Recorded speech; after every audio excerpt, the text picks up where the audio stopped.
Hello, ladies and gentlemen. I had to stop it right when he got the golden snitch because that's just a magical moment. Yes, we are here for arguably, depending on your opinions. Yeah, it's split right down the center in this, I'd say. Yeah, ladies and gentlemen, we're here for the second episode of the Harry Potter Retrospective. I am the Socks, Taylor Field, and I'm joined by... I am the Adam Hart caster, Dylan Musk, which I just realized now the Adam Hart caster kind of works for this because it's spellcaster, casting, yeah, caster. So I mean, I don't really use different nicknames these days anyway, but it kind of works here. I am the one who should not be named, but is named, and his name is Kirklin. I am the anagram. I am Lord Jessica. Hey, what is that? What is the anagram though? What does it respell into? I don't know. I'm not paid enough to sit and figure that out. True. Well, there you go, ladies and gentlemen. Judging, as Travis would say, judging by our nicknames, this is the Chamber of Secrets retrospective. As we are making our way through all the films of the Harry Potter franchise, it's going to be one heck of a journey. We did Philosopher's Stone or Sorcerer's Stone, however you want to call it. That is available on the Patreon at this time. So if you skip that one and went right to this one, I advise you go back to that one and then get to this one. But anyways, where do we want to start? I'll start off by shouting out that Dobby is actually aged pretty well for his CGI. I was thinking about that too, actually. I think there was only like one moment when they're in like the sick room and like Harry's like stepping up to him like he's gonna just beat the shit out of this poor little house elf. But like other than that, it's actually really good. I just noticed in that one specific scene his like head looked kind of fuzzy and it just like it looked like dated CGI, but no, definitely good shout out. Yeah, that Gollum Dobby tech, like the weird, creepy, contorted-looking characters from the early 2000s. Apparently, the CGI science was there. They felt like that was really important.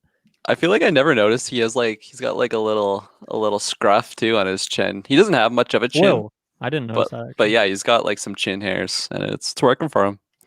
Mm-hmm. He could probably pull off a mustache if he can grow it. What were you watching on to notice this mustache? What was I watching on? Yeah, with like a massive TV, or were you like 8K? I just stand like right close up to my TV, just go like this. All you need is like 8K, and you can clearly see it. All you need is an 8K.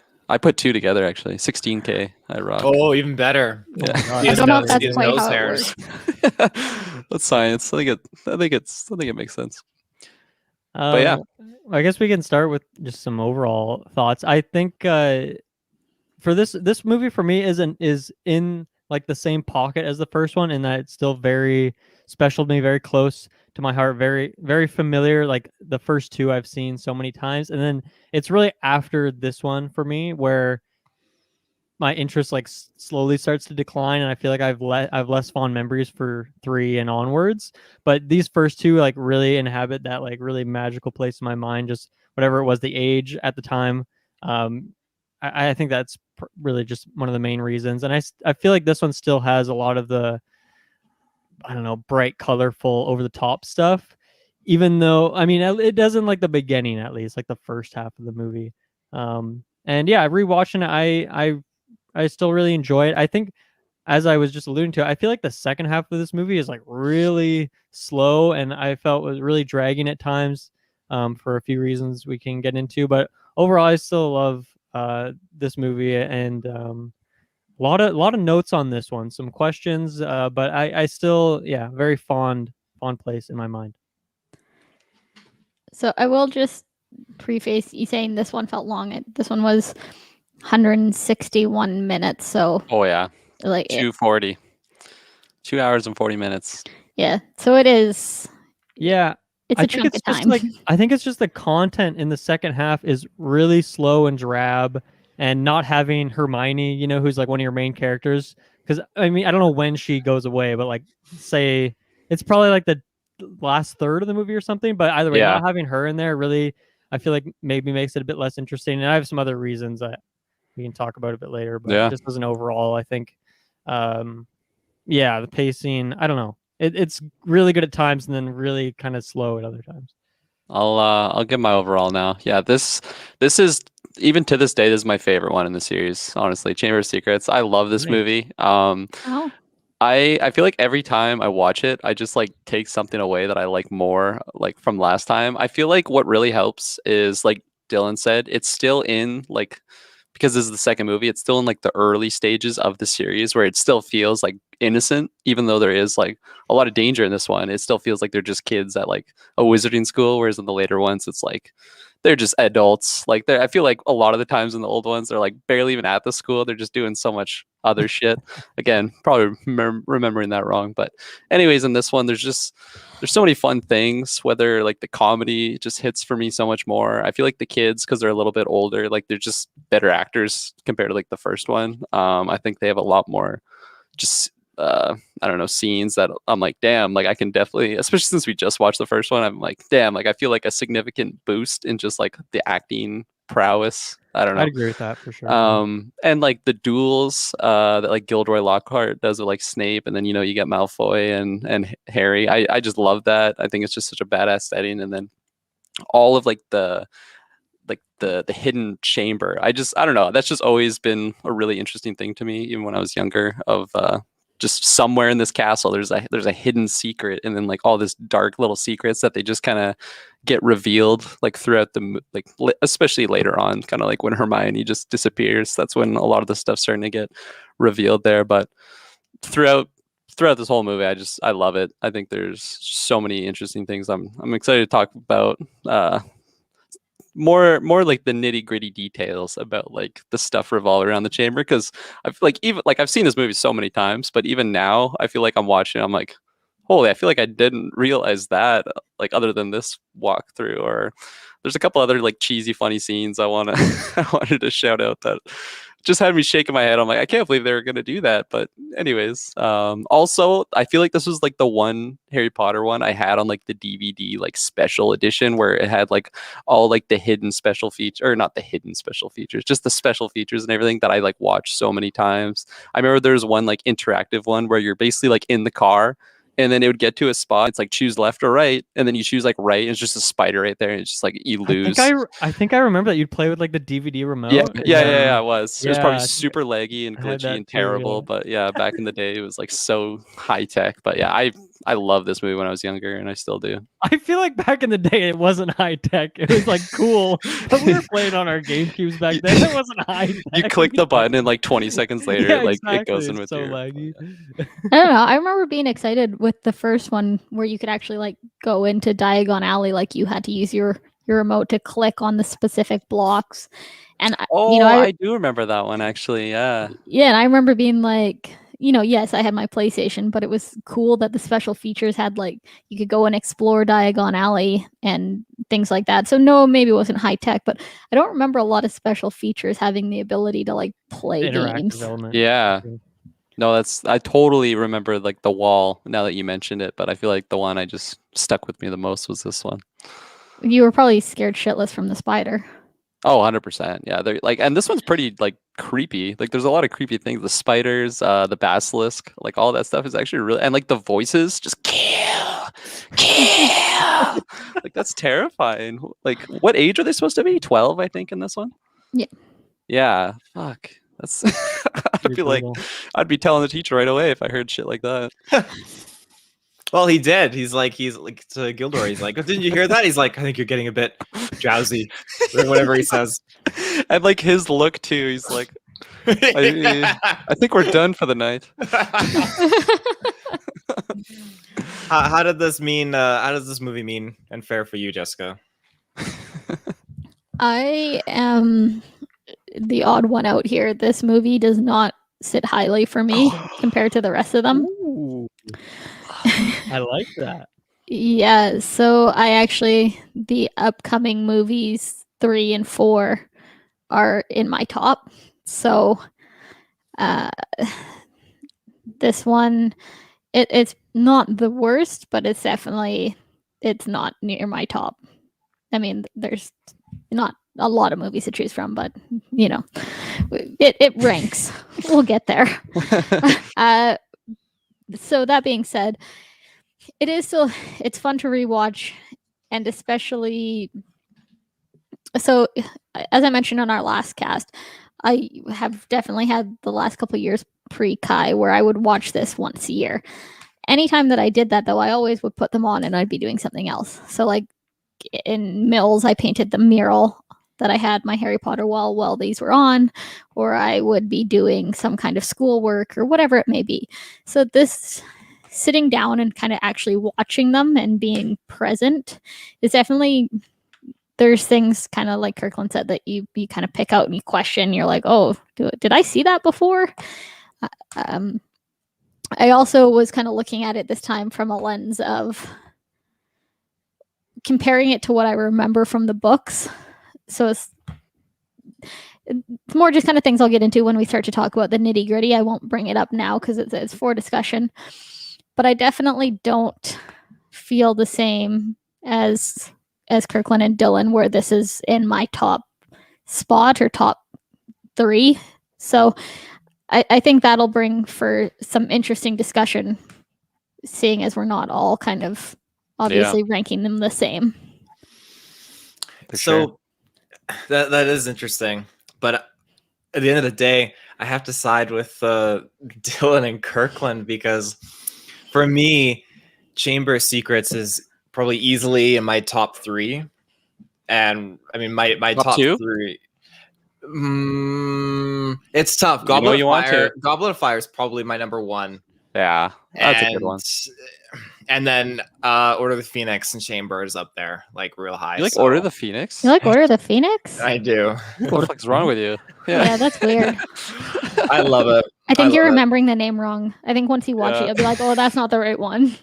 It's just like we'll get to that movie later on, but it's just that was the last like positive note before it turns real fucking shitty for them. But anyways, Chamber of Secrets. So yeah, this is just for me, it's the last magical Harry Potter movie that had John Williams kind of giving the oomph with the score. And the score is just feels like we're back in that Harry Potter realm. It's great. And to me, the other films don't come close to the score in that terms of like magical feeling. It's good, but it changes very drastically. But it from the spells and like you were saying, Kirkland, the dueling and everything like that. There's just so many jaw-dropping moments, especially when the snake comes out like summon Sorcia, and then Harry's just like Saras, and it's like, whoa, this is just like, what are you playing at? Yeah, it's so good. So yeah, it's up there for me, top 3. Nice. Is that guy's not in the first movie, hey? Because he feels like one of those background characters that you'd expect to be in like all of the movies, even though that's like his only spoken lines. But I don't recognize him from the first. I feel like they actually like just recycle a lot of the kids though, because there is a couple like Colin. I think I remember seeing him like just as an extra in the first film, and I thought that he was supposed to be like a first year in this one. Oh. I'll have to double check, because I always thought that he was a first year in this film. He's younger than Harry.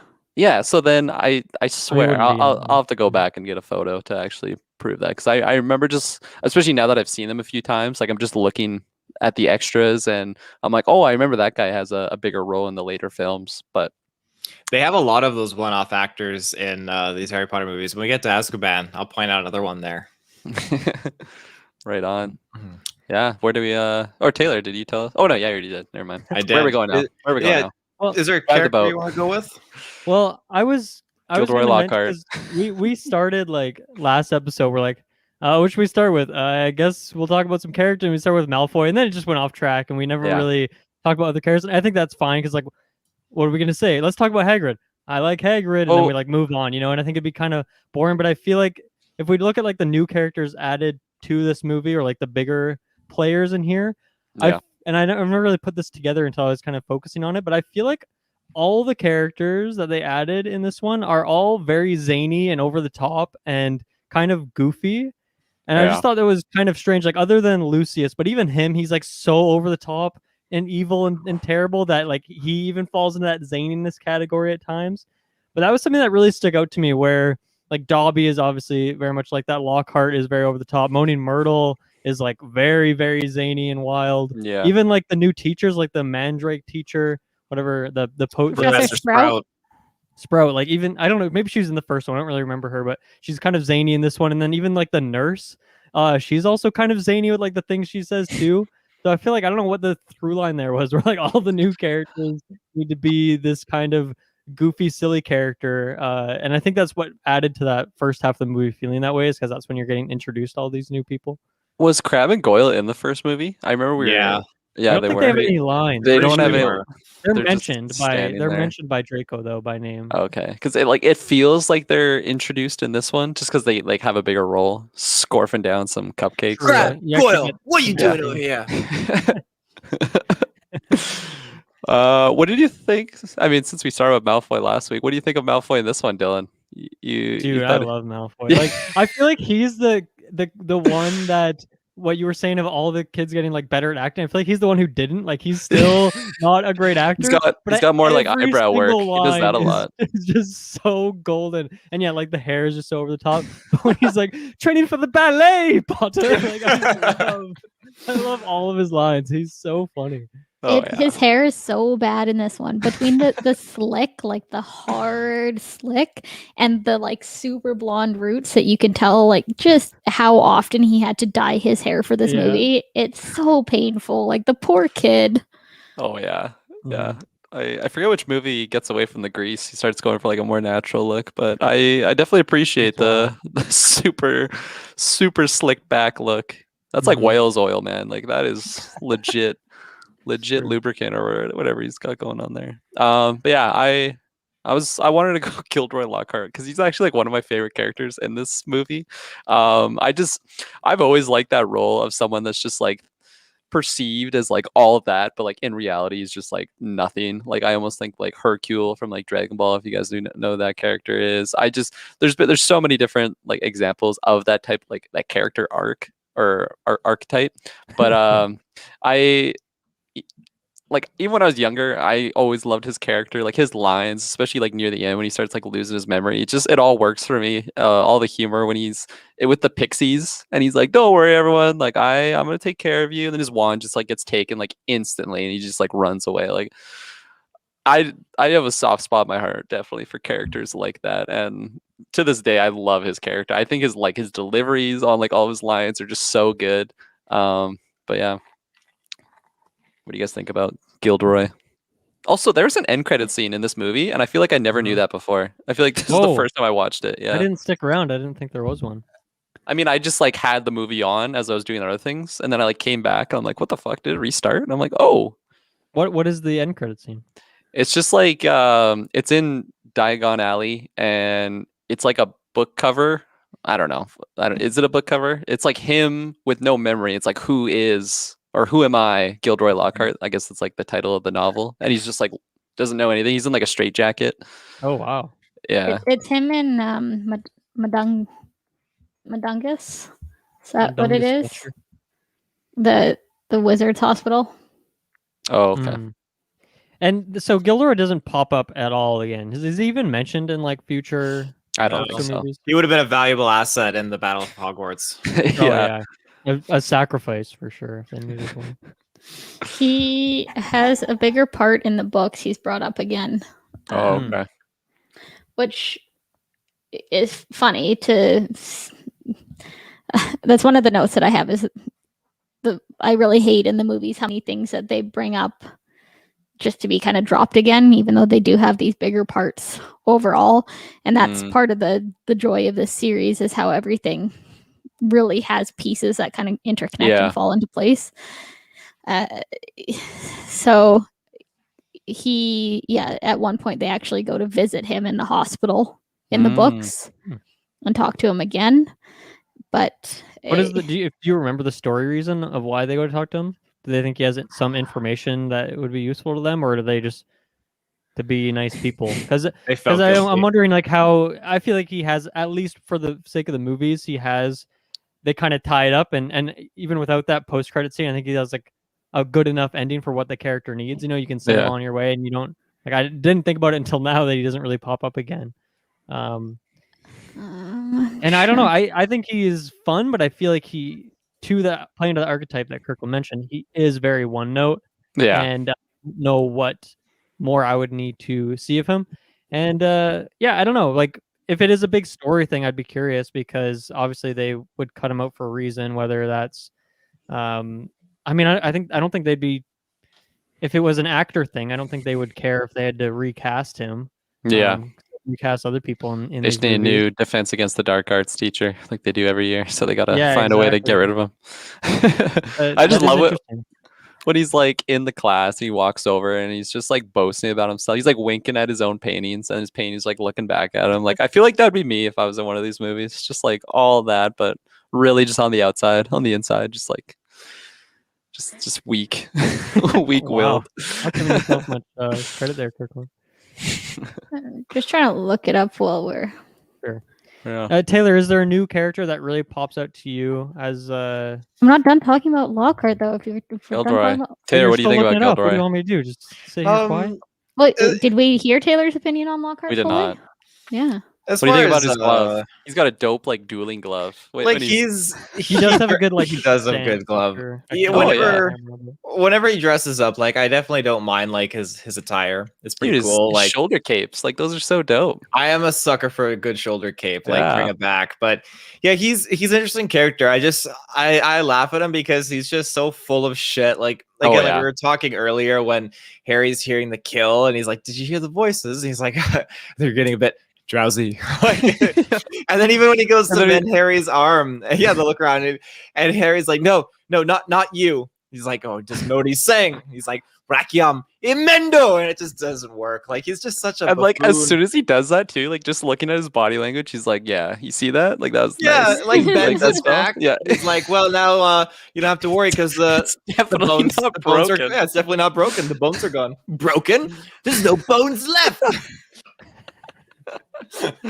Yeah, he's amazing. What house do you think he was in? I don't know if they mention it in the books. They definitely don't mention it in. Yeah, was he a the- Hogwarts guy? Do you think? I He's assumed he definitely was a gotta be a Hufflepuff. Hufflepuff. Yeah, Hufflepuffer. Yeah. Totally. What do you think, Dylan? Maybe I'll Google that. Yeah, I kind of feel like he might be like a Gryffindor, you know, but I could see Hufflepuff as well. Ravenclaw. Oh, really? Whoa. Interesting. You know like, what? right. Honestly, I can. He's conniving. Yeah, I get it. I mean, he does have the emotional intelligence, you know. He's got that part on lock. Well, at he's least. smart about it. He memory charmed people No, and then 100%, stole their work and claimed it as his own. He got famous for doing absolutely nothing. I Mhm. mean, that's definitely a hint of Slytherin, but I can see the Ravenclaw there. No, But is he 100%. really that smart to conjure a spell Yeah. with the one that's obviously broken? For sure. I mean, I don't think he does these things to hurt pretty dark in people there. too, right? So I don't think he's inherently like an evil dude. Yeah. Apparently, Not he that was. Slytherin, I mean, isn't supposed to necessarily be everyone's evil because that would just make no sense. But that's just kind of how it works out. Was that Jessica? I mean, apparently he was achieved really good marks in school, and if he was not first and best, he would not participate at all. Yeah, but I feel like maybe he had rich I parents respect and they that. like paid off like the teachers or something to give him good grades. Dude, that's a Malfoy move right there. But I feel like it's also a Gilderoy move. Gift don't you think? from Draco's father. The Nimbus 2001s. Eat slugs. I love that entire sequence. Like it's just so like aged in my opinion of like just so corny. It's like, oh, look what Draco's father got us. Like I feel like that's such like a school kid thing to like just be boasting. It's like, look what my dad got me. You're poor, you can't afford the Xbox, you know, all these whatever it might be. I love that Mad scene. Bull. And someone I wanted to quickly mention too is Ron's mom. What's her name? Mrs. Weasley. I forget her first name, but I think forget. like over like throughout the series, I feel like she's so good with like her line deliveries and just her body language and scenes. I feel like it just totally got like underappreciated from me just in my previous watches, but in this one, like I don't know. Again, I'm just like I knew we were gonna be retro in it, so I'm just looking more like intently on like these specific like character things. But I feel like all of her lines were so good when she's just like laying in on the boys, like. What did she say? It's like bed empty, no note, car gone. You could have died. You could have been seen. Like I love all of her line deliveries and like throughout the series. Again, we're gonna be watching it, so I'll be definitely keyed in on her specifically moving forward. But I think she's just so good in this movie, and she wasn't really in the first one, other than like a couple scenes, but got more. He's consistent. for her sure. and Yeah, like just consistent for sure. the Weasley parents, like it's good you mentioned her because even like the father, Yeah. like when he's introduced in this and he He's comes so good. home and then he's like, oh, the boys took the con. He's like, really? How'd it go? Like, Yeah. that's very wrong of Like, you boys. those- Very wrong. Like those line deliveries, like they're easy, you know, like, or they seem easy because it's just a side character, but I feel like to do them really, really well is like Mhm. something that a lot of people just I feel like they go underappreciated. At least like I was underappreciative of it, but they kill those for sure. Mm-hmm. And yeah, like when Harry's at the table, it's like, who are you? Like, What exactly is the function of a rubber duck? You look like you're gonna say something, Jessica. So I just found what I was looking for. They do go to it's St. Mungo's is the hospital, Mangoes. and it's in Order of the Phoenix. They visit there twice. Once is Mr. Weasley goes in, and then they go back again when Ginny and the trio, so there's the four of them, they end up on the wrong floor and they run into Professor Lockhart. And then the more important piece is not Lockhart, but they run into Neville's grandma, who's visiting Neville's parents, and you get to find out history about Neville. Ooh. That's interesting. Yeah, I mean, the Lockhart part of that is more of like a fun Easter egg or something, but Right. yeah, I feel like those characters, like Neville, he kind of has his moment where he gets trapped on that chandelier in that pixie scene. But you know, I mentioned how much I love Seamus in the first movie. Does he have a line in this movie? I don't know. I can't think remember so. one. I would probably Honestly. have remembered if he had one. So I feel like, I mean, a lot of those other like side Gryffindor characters don't really get much throughout these movies, but I feel like in this one in particular, for some reason, it feels like they get even less. I don't know. But yeah, Neville. I mean, Neville's really important in like the last movie, from what I remember. So it's interesting. I can't really remember what he does too, right? What's that? Goblet of Fire too. He gives him like the seaweed stuff that gives him gills, right? Right. Yeah. So I guess it just Gillweed. takes a bit for his character, Gillweed, for him yeah. to maybe mature a bit, and then when he's maybe a bit older and smarter, maybe he becomes like a more helpful character or something like that. But So this movie is actually in the books. It's kind of the start. This is what I'm talking about with the Easter eggs rolling over. There's when they are in Professor Sprout's class, Neville does well, and she says, you know, oh, you've got a thumb for herbology or whatever she says. So she is actually part of the reason that he gets interested in it. And then I believe it's Dobby gives him a book on herbology, which is where he finds the gillyweed. Right. So it's actually supposed to be all these little things that kind of interconnect throughout the books. And Neville does have, you know, I don't remember how much the movies go into it off the top of my head, but he was the alternate kind of chosen one, right? So he does have quite a lot of backstory in the books because of that kind of. Yeah.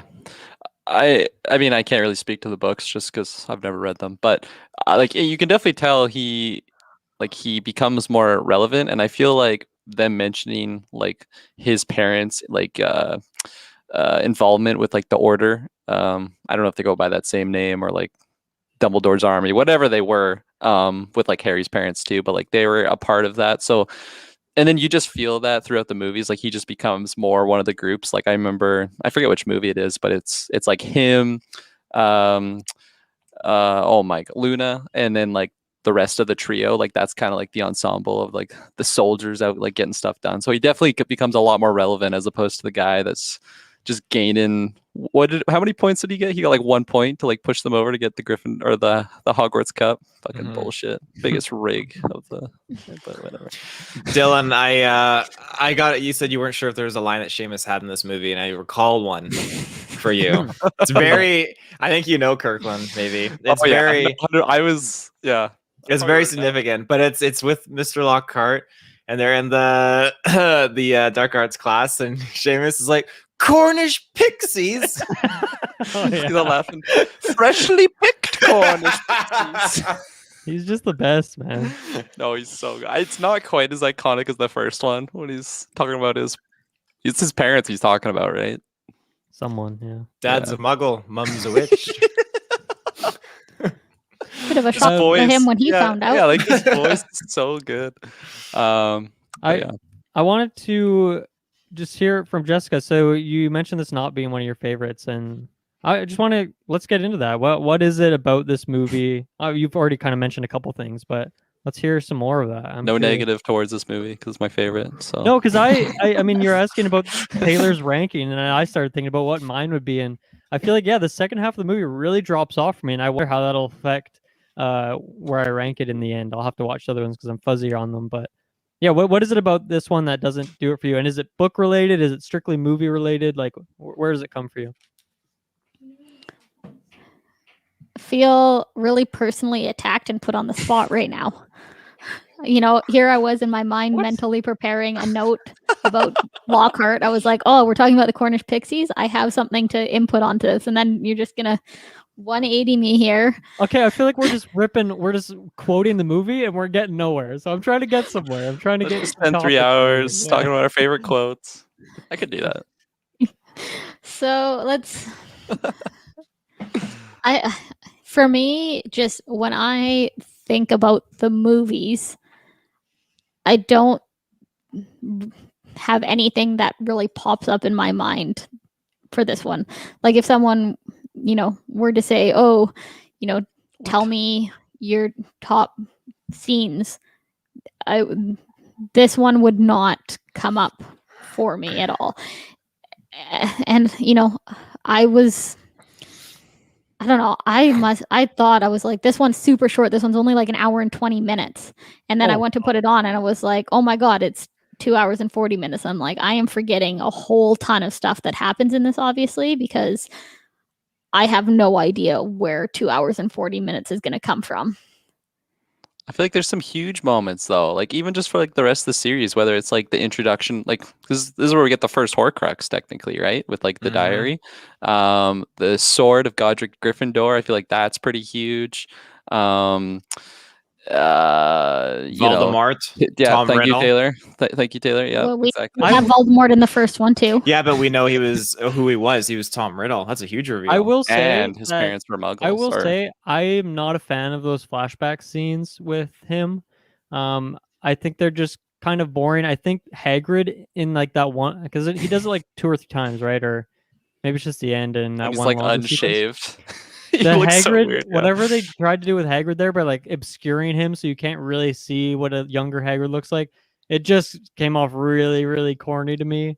And I mean, I don't want to get too much into this because it's a later thing in the movie, but I don't know. Those parts seem kind of slow for me, and I think there is like for me when I look at the Aragog sequence where they go into the woods, that I don't want to watch that. Like it's like 15 minutes for them to go and talk to this spider and then have like some what I think is kind of like a lame spider fight scene, and so I hear what you're saying. Like I think there is parts of this that really drag, and like you could I mean obviously Aragog reveals some information and then that's kind of a story important thing, but I would be more happy with some other quick turnaround and cut that out of it. And I probably felt differently as a kid.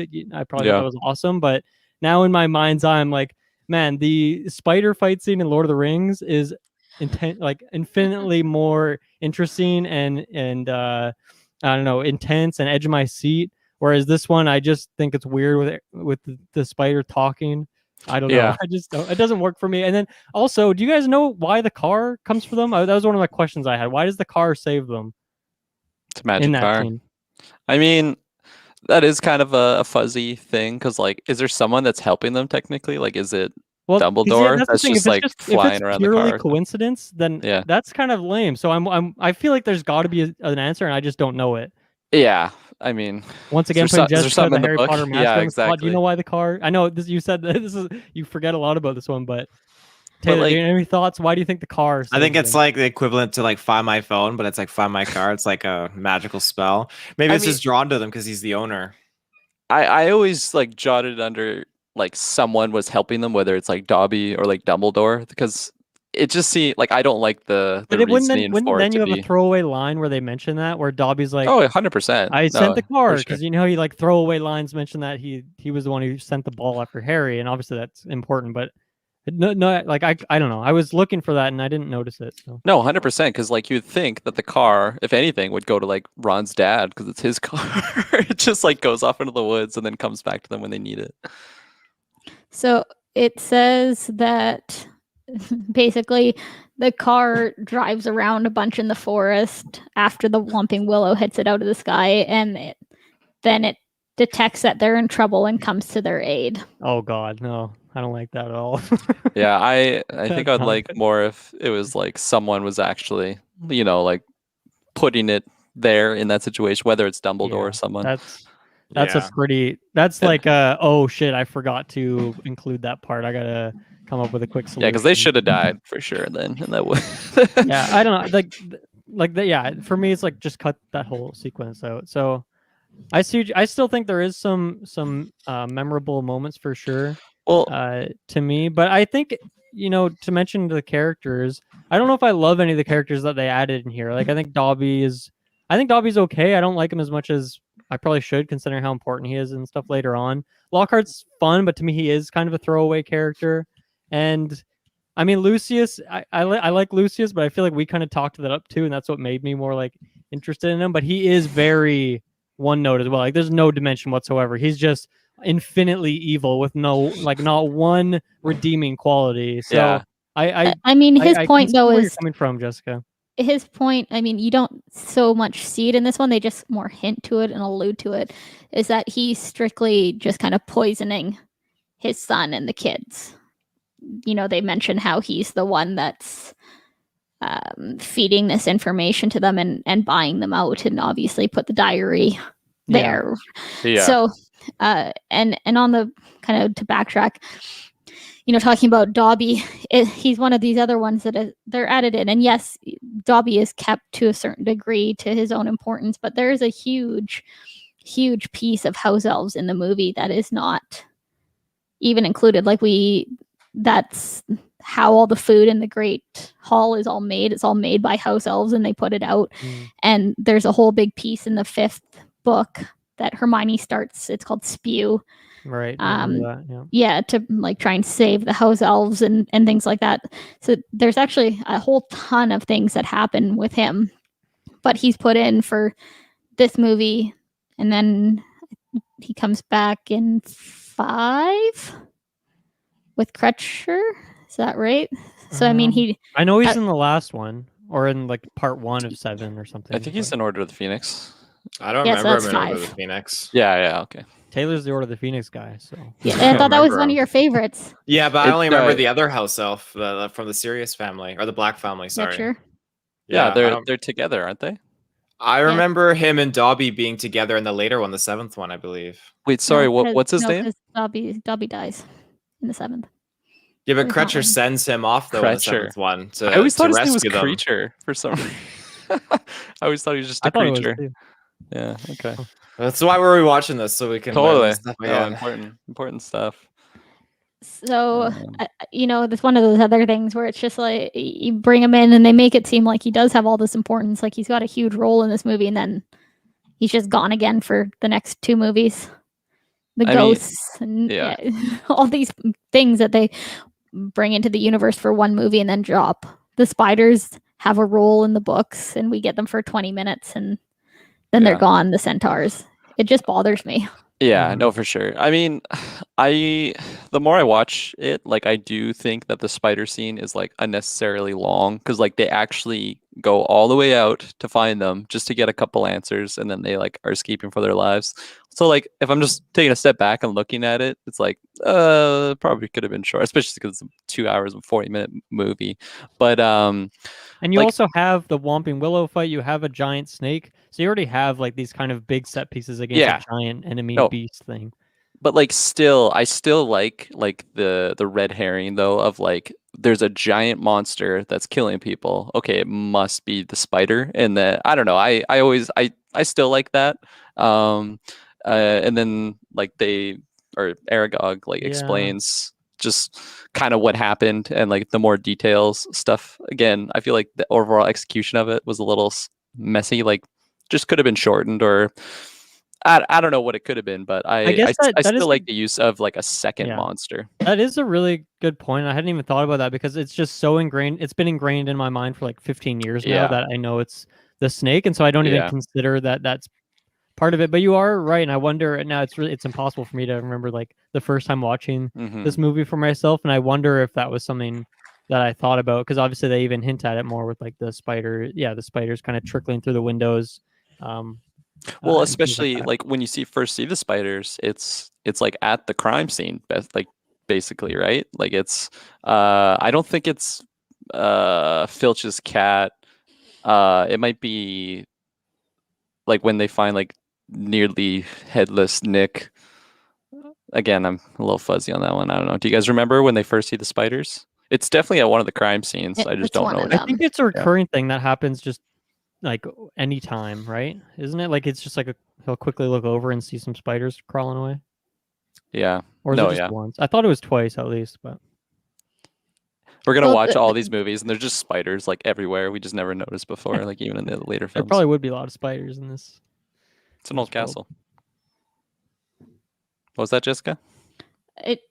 I thought there was just 2 times. I don't think there's a bunch because there's the crime scene and then there's the other time when it happens again and then Harry's like, "Oh, Mm, follow the Follow spiders." the spiders. yeah. Harry's got balls. What'd you guys think of that moment when I can't remember? It was the "What are you playing at, kid?" and he was like petrified on the ground, and Harry just starts playing with his hand. Like it's kind of weird, wasn't it? Oh, it was very like caught red-handed, especially like his number one enemy, Mr. Filch, just comes around the corner. It's like, I've got fucking you got now, Potter. Imagine It being in is his shoes. incredibly It's like sus that he's always there. he originally wanted Harry like expelled because he thinks that he like murdered his cat, and then no, the golden boy just is saved, and then now he's actually got him like red-handed. Like the guy that he intimidated at the duel is just dead, and he's just petting his hand. And then he gets off again. You know, it's just like, fuck this guy.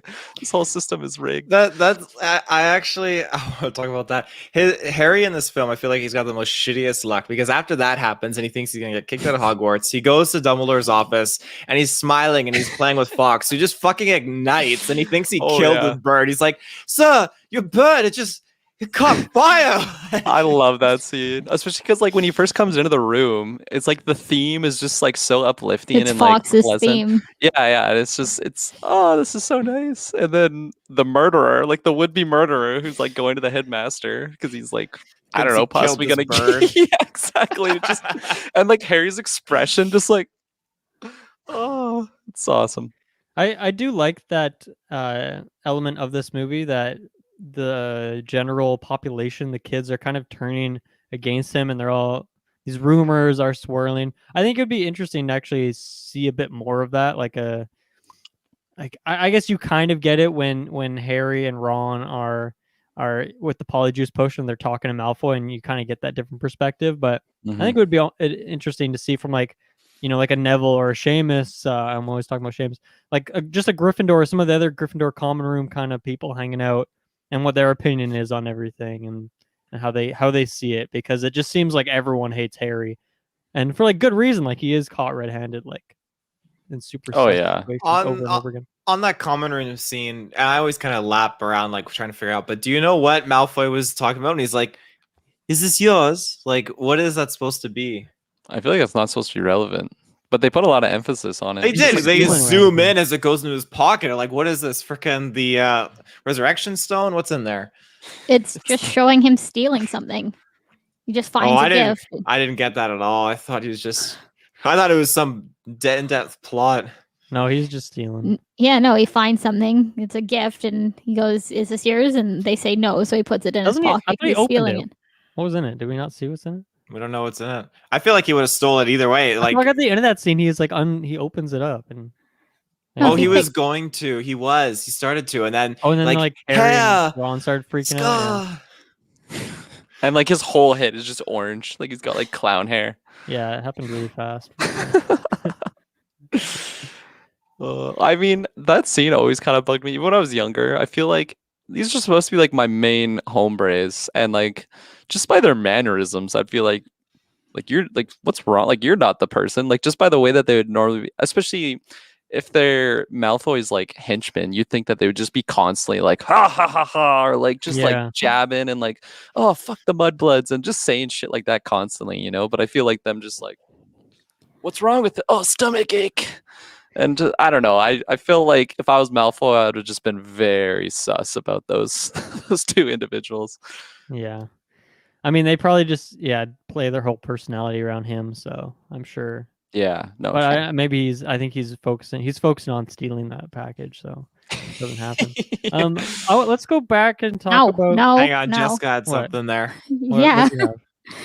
So two things. One, before we got off on it, the scar and the hair are supposed to be the change, because you might wonder, like, okay, well, why didn't Harry change his hair first? It's their two most notable features. Harry is known for his scar, and Ron is known for being a redheaded Weasley. His glasses just like start growing on his head.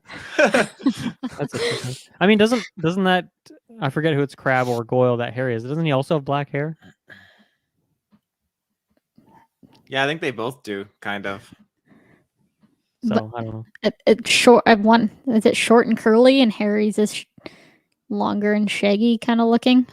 Yeah, for sure. A little bit of transformation.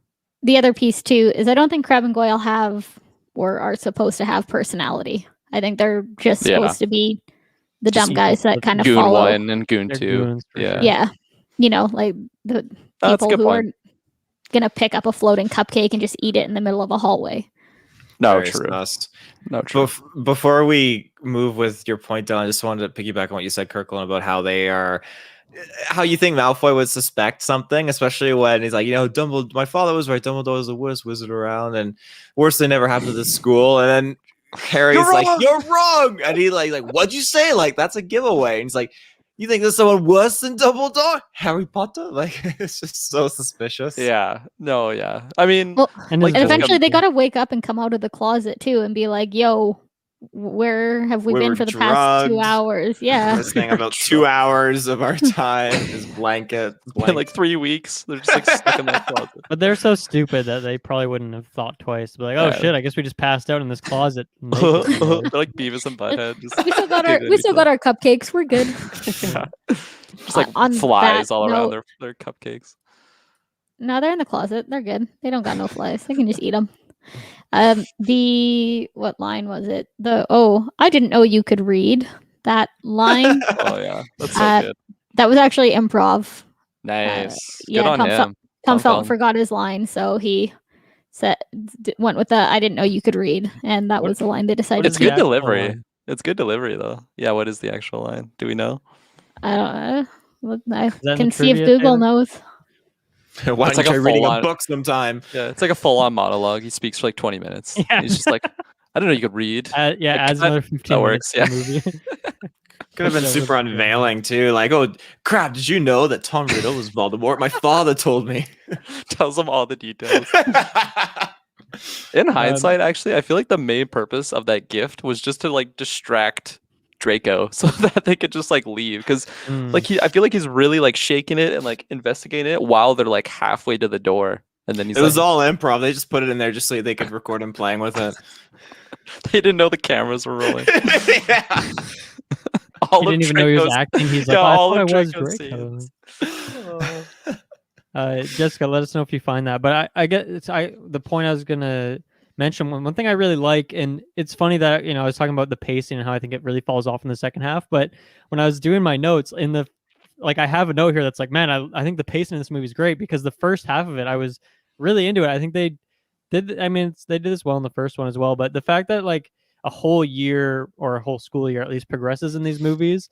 And obviously it's a long movie, but I feel like they do a good job of making it move along at like a pretty steady pace in a few different ways, whether it's just like the opening days are like the first days of class and you get your new teachers and they kind of have a couple of classes. And then the way it progresses, you usually have like your winter sequence. And then we'll kind of, the climax of the movie is like near the end. And one detail I really like is that Hermione's like, okay, let's make these polyjuice potions. And it's actually going to take a month. And then I like that after that's just like kind of side quests. After that point. I think that's just a really interesting thing lore-wise, that like this polyjuice potion, which is potentially very powerful, is maybe not as prominent as you would expect, because you can't just like oh shit, let's do this thing and put this potion together in an afternoon and use it. So I think that's interesting. And also, that Harry Potter game or the Wizarding World game, whatever they're calling it, that's coming out next year. Like that's something I'd love to see, where instead of like the main quest, instead of just progressing your main quest, because I'm sure it's gonna be like an open world game. If you just have something like that, like we're making a polyjuice potion, and it's gonna take a month, so you go do some side quests, go fuck around, play some Quidditch or whatever you want to do. But I think that was interesting like pacing thing for the movie to have a whole month, because that's a long time for them to just like kick back the main story. And obviously they do other things in the meantime where they're finding out more information about the chamber and whatnot. But I thought the first half of this movie and the pacing of the school year was done really well. And it kind of fell off a bit. What do you think it like exactly is making it 1 month? Because it's not like it just, because I feel like they brew it all at once, like in the girls' bathroom. Like, are they just collecting ingredients? You probably have to let it simmer though. Like when you do like a recipe, you have to sometimes let it simmer for 30 minutes or bake for 30 minutes. So this is like bake for 30 days. Yeah, it's interesting. I mean, I'm sure, there's some really specific things where like after day 10 you add this thing or something like that. But I mean, shoutouts to Hermione for being able to nail it. I mean, I guess she didn't fully nail it. She kind of fucked up a little bit. But yeah, I mean, it takes a long time to put that together. And if she messed up, then they would have lost that particular opportunity, and they could have done something else, like with the invisibility cloak or something. But it's also funny too that they put in the ingredient that actually is the person they turn into in like the last second, in this month-long brewing. The last second is when they put the hair in, and then it's because the lacewing flies must stew for 21 days prior to making the potion. Ooh, there you go. So it's pre-potion making. I got learned. Yeah. Got learned? Yeah. I like that though. Yeah. That is a cool detail. I reason for that. I don't know. I think that to just introduce this potion that's so OP and then not have a huge role in the rest of the films too. Like it pops up multiple times, and like significant characters use it.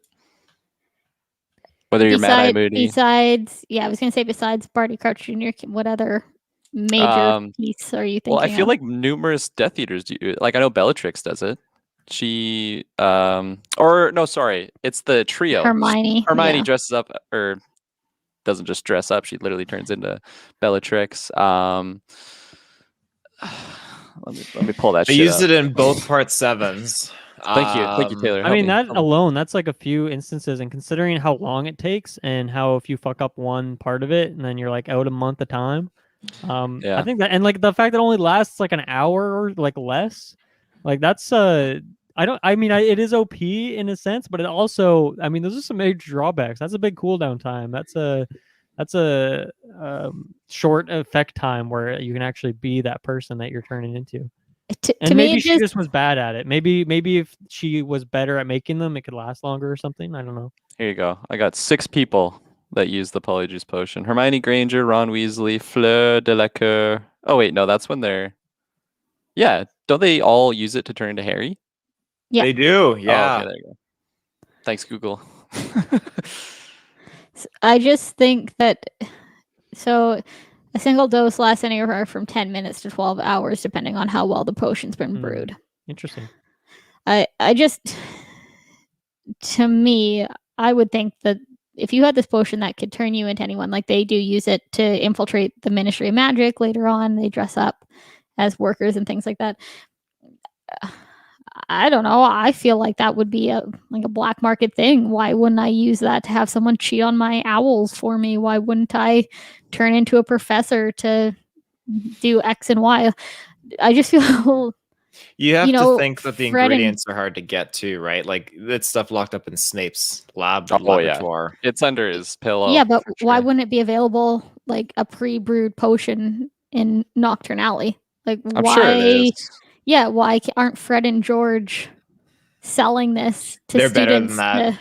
It's all their own products that they make. They're really not. I don't know. To me, it just seems like this is such a overpowered potion that could be used for so many things that it's just kind of like, I don't know. I mean, yes and no. Like, what are you going to do? You're going to get a hold of Dumbledore, some sort of Dumbledore's body so that you can turn into him? Like, how are you going to do that? Yeah. I don't think he's going to let that happen if you're not like... McGonagall or something. Like, Well, if you're Fred and George, you're not going to go up and steal his glasses or grab some hair off Dumbledore's head. let's say I just grab like Seamus, I find his little hair, and then I go and murder 6 people, and now everyone thinks that Seamus murdered 6 people, and then I'm just some Hufflepuff dude, just working away. Nobody knows. I feel like that would be an interesting and like, how would they even prove that it's him? Like, for how Mad Eye Moody got away with it or not Mad Eye, sorry, Crouch, I guess. Mad Eye Moody was in a trunk, but I feel like that's a really interesting play on it, and I feel like I kind of side with Jessica on that. It is actually really, really strong. Yeah, I don't know. Is that the movie you want to see though? Is that a movie where everyone's polyjuice Of course potion not. the I whole want just time? Quidditch. I want a Quidditch Harry World Potter and Tournament. the polyjuice potion. I don't know. I think it's used like enough in the movies to make it interesting and feel like something that would be used in the world. And there probably is black market stuff, but not every problem is going to be solved by having a polyjuice potion. Harry's not going to take out the snake with a polyjuice potion. Turns into a bigger snake. Okay, so there is another part that's I forgot that's not in the movies that it is shown by Slughorn in one of the later ones, and Draco steals some, and it's the same thing. Uses it for Crabbe and Goyle to be disguised as other people to try and sabotage Dumbledore. Things like that. Why isn't Malfoy and other Slytherins using this? It just, to me, it seems like they kind of bring it up and then it's just kind of forgotten about again until the 4th one. Yeah. I feel like there's a few instances of that like throughout the movies that I'm like, why didn't they just use like Avada Kedavra and just like kill him right then and there? Like in this movie, like Tom Riddle, can he use magic with Harry's wand? Because it seems like he's doing stuff. Like, why does he not just like kill Harry with his wand? Can anyone explain that to me? Well, I'll tell you what, Lucius is about to cast Avada Kedavra Dude, on him. I know that which was. I never realized that's the spell he's like doing, unless there's another Avada something spell. But like, dude, he was gonna fucking murder just like a second year in midday downstairs from Dumbledore's office. Dumbledore, yeah, like 100%. Like, what would happen if that actually worked? Like, that guy just gets away with it. I don't know. Maybe he does his Death Eater smoke and just disappears. But that's just because he lost his servant too. Like, he just went bonkers. I know. I feel like I never realized how just like ridiculously pissed off he got just from that he was willing to like do the most unforgivable curse, So that's what I was saying before about Lucius does have a bit of a point, although you're saying he's kind of one note. It's just to show his character. Like character. Is that double character? His character's character. Oh, I know what you're saying now. Okay. Yeah, okay. Yeah. He's the one that put in the diary he's gonna kill Harry just for giving Dobby that sock. I don't know. His point here is really just kind of the introduction and to lay the groundwork about what a shitty person he is. Yeah, he's not a nice guy. He's wholly evil. But like, he's never even held a door open for someone, and he could do it with magic. But yeah, just getting back quick to like the memory of Tom Riddle. Like, what is his extent of what he can do? Because I mean, he's just kind of standing there while the Basilisk tries to kill Harry, and I feel like his goal is to kill Harry at that point because he sends the Basilisk to kill him while he's holding Harry's wand, where he can easily do spells. I don't know. I feel like I never really thought about it until this instant viewing it. Of like, I think you need you need a lot of strength to cast some spells. I think it's the equivalent of like in Prisoner of Azkaban, where he's doing the why can't I remember the spell? Deflect against the Dementors. Basically, it's very draining. Magic is very draining on the user. So I think Expecto Patronum. Yeah. So he's not at full strength. He has Ginny needs to die, and then he'll be, as he's kept stating, like being able to come back. He can sign documents in the air. He can sign documents. Yeah. Okay. I'll take your head canon. It's basically, his soul is trapped in the diary, right? So that's why the diary is taking Ginny's life form. And then when he stabs the diary, that pretty much stops him from coming back. Right. And then, the diary is like 1/7 of his soul. Is that how it works with a Horcrux? I don't know. More or less, yeah. Yeah. Yeah, he split himself into those 7 pieces. So if Ginny died there and his goal came to, it was fulfilled, would he just be like that? What is he, 16 years old then? Is that 16-year-old like Voldemort? He would just be popping off, or like would he be the no-nosed man? Like what version would we get? Because like we just Well, the were kinda no-nosed man wouldn't have existed yet, right? Because that wasn't like forged until the fourth movie, right? Well, he was on the back of Quirrell's head. Yeah, and then he's just like a ghost or a soul kind of thing. But then in the fourth movie, he gets like thrown in that cauldron and Yeah. like brewed up, right? So that body doesn't exist yet. And he needs like he might just be a little right. baby thing. Right. So At and this then point. kind of fast forwarding here, but like I don't know the answer to your question though of who if he would have turned into the. I mean, we'll never know 16-year-old because it one. didn't actually happen. But like when I was watching this, I was just like trying to understand more of like what his goal was, because I was watching with Shay and I'm like, why didn't he just kill Harry right there? Like he's got his wand, and then I don't know, we kind of talked about it. I'm okay with those answers that we got. But Shay was like, no, it's like he needs him to get his like full body back, because that's kind of what happens in Goblet of Fire, right? Like he That's needs true. Harry's blood. But like even in this one, he's like, now you will die to the basket. Like he's just so, I don't know. I feel like he's kind of contradicting his own goals there. But yeah, maybe we don't really know that's maybe his he goal at this doesn't point. know that yet. Yeah, right? That's true. in a couple of years, maybe he thinks he can take that blood or whatever he needs from his body. Right. That's Something like that. But I don't. Yeah. What like are you guys a fan of how they used that character in this movie? Do you like the flashbacks? I, for one, and I'm sorry, Jessica, this is what your name is. I think the thing when he spells the name out and then switches it, I think that's insanely cheesy and very stupid. I don't like that. I don't know. Maybe I thought it was cool when I was a kid, but it just seems like random. It's like, oh, we're just gonna add an extra word into Lord Voldemort or whatever it is, Tom, or I guess in his name, and then like the fact that I am is in there just makes it. I don't know. It just seems very silly to me and very very cheesy. I think instead of like, it just seems really forced too. It's exactly, how does that work? Did he come up with I am Lord, and then he's like, okay, what letters do I have left that I can make a Pretty name much, right? from? Yeah.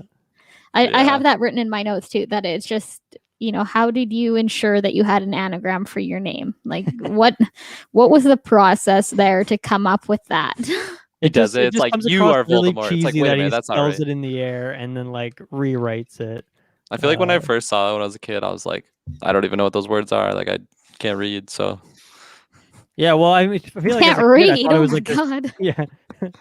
I feel like as a kid, I thought it was awesome. I thought it was just this big twist, and it was so smart. Yeah. But now I watch and I just think it's very, very cheesy. And I don't know. I guess I'm not really a big fan of how Tom Riddle is used in this movie, and that probably because it falls into the slowest parts of this movie, or when he's kind of there doing his thing. And maybe it's just because I've seen this movie enough now, and I know all the story stuff that comes with his inclusion in this movie, and I don't want to watch it again for some reason. But yeah, I guess I don't really love his inclusion here.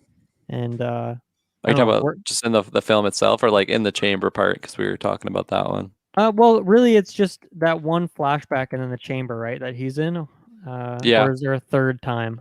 No, I think it's just those two. Yeah, I'm not really a big fan of either of them. Like the fight against the snake and that sequence is good, and stabbing the book I think is a really good, like, really has really good imagery to it. Just him stabbing the book with the basilisk fang, and Ginny there, so there's like stakes and all that as well. Mm-hmm. But yeah, I mentioned as well the flashback. I don't know, the weird filter that's over it. It's like black and white or something. Yeah, right? I don't know, and the Hagrid part of it is kind of goofy. Yeah, you don't like clean shaved Hagrid. What do you think about, like, do you like the diary itself? Because I think that's a really like interesting moment when Harry like is writing in it and then it starts speaking back to him. I mean, it leads into that flashback that you don't really care for, but I love the usage of the diary in this. I think it's just so like eerie. A lot. Yeah. It's kind of creepy, right? So it adds that element. Well, like when he's first discovering it, he like drops a little bit of ink and then it disappears, and then he, what the hell is this? And he starts writing it. Like that'd be so creepy. Just you sign a book and it starts talking back to you. Like start writing sexual messages in there and talk just drawing boobs. Yeah. Or like super bad, just drawing dicks. Just start drawing them back. I'm sure that's what Harry would do in the moment. Just, I can imagine you draw a dick and it just disappears and a new dick comes out at you. Oh no. But where's it gonna take you if it's like I can show you? That's even scarier. Anyways, I feel like I've got a lot of my negativity of this movie out of the way, and I have some other fun things. Haven't even brought up Quidditch yet. Let's get on. I don't know. Like, I don't think I have anything to add from our Quidditch. Yeah, we had to talk last time about because it's the exact same. It is the exact same thing. The only, I guess Harry breaks his arm, but like that doesn't really Malfoy matter. takes a fall. The for game sure. itself is the exact same, where there's useless stuff that doesn't matter for 10 minutes, and then Harry gets it, and then the game ends, and then boom, we move on to the Slytherin's next popping thing. off, and then that scene when Malfoy like eats shit and Lucius just like, oh, you piece of shit kid! I I can't love- believe I you're my lo- son. everyone in the stands like stands up to look all concernedly, and he's just like, ugh, ugh. Broke my broom that I bought you. A gift from Draco's father. Just getting back to Tom Riddle because that's a big part of this movie. Taylor, Sure. what do you think about him and like the whole diary stuff? We'll get So to Jessica next. the diary itself, I love Yeah. that this is our first Horcrux. I think that's fantastic. When it comes down to Tom Riddle, I am a huge sucker for the fact that when he does the little like anagram thing, and it totally works for me. I love how he just rearranges it because like even now when I'm watching and the score kicks in, it's like do. That's a horrible score do there, but it's like this the theme's popping off and it's like the words are shifting and I'm gonna reenact it for the video feed. I'm gonna reenact Tom Riddle here when he looks at Harry. Harry's like, you're him, you're Voldemort, and Tom's like, it's so good. I love it. It's so awesome. I love the line when what does he say? He's like, Voldemort is my past, my present, and my future. I forget specifically what he says. I'm paraphrasing big time, but I don't think like he that says line. future. I think he just says my past, my present. I think is all he says. Are you sure about that? No, You sure about that? I will not bet money on that. They get into a heated debate too, because he's like, "I'll be the most powerful sorcerer in the world," and Harry's like, "Albus Dumbledore is the most powerful sorcerer in the world." When I was like this time around, I laughed at that because I feel like I kind of forgot about that, and it just seems like so like you're in like grade 2 and you're just arguing with your friends like, no, Tony Hawk's the best skateboarder in the world, you know, like it's just one of those moments. Just what do Somehow you think we're- about the? Somehow sorry. we're back to just quoting the movie again. Always so good. We just funnel back to that after. It's our reset point. So on the Quidditch thing, this is another one of those good scenes. So, of course, the Quidditch is its own separate topic, but, showing Dobby's effect with the Mhm. bludger and then Lockhart's incompetence with magic, and thus leading to Harry being in the hospital, right? And so that brings me to another point that I had in my list of things. Why the heck is this wizarding world so far behind in medical advancements? Like, there's no heart rate monitors or anything. In a normal hospital, if a kid gets up and is fighting with a house elf and then pretending to be asleep, the heart rate monitor is going to be going off. Not able to listen in on conversations that are happening, giving away valuable information about a killer on the loose. I don't know. To me, it's just... here's your bed. Counterpoint: how many kids have died in the Hogwarts hospital? Probably zero. Probably millions. You think We don't know. millions? Oh, probably in those early stages. We don't know of any, right? Yeah, it was scrubbed. It was scrubbed from the history books. I mean, I feel Moaning like Myrtle I died. feel like there's just the. Oh, I mean, she didn't die in the hospital. That she died in like the the bathroom. bathroom, the girls' lavatory. Yeah. that's a good point. Actually, I'm gonna be looking out for that throughout the film. See if anyone gets bopped in the hospital bed.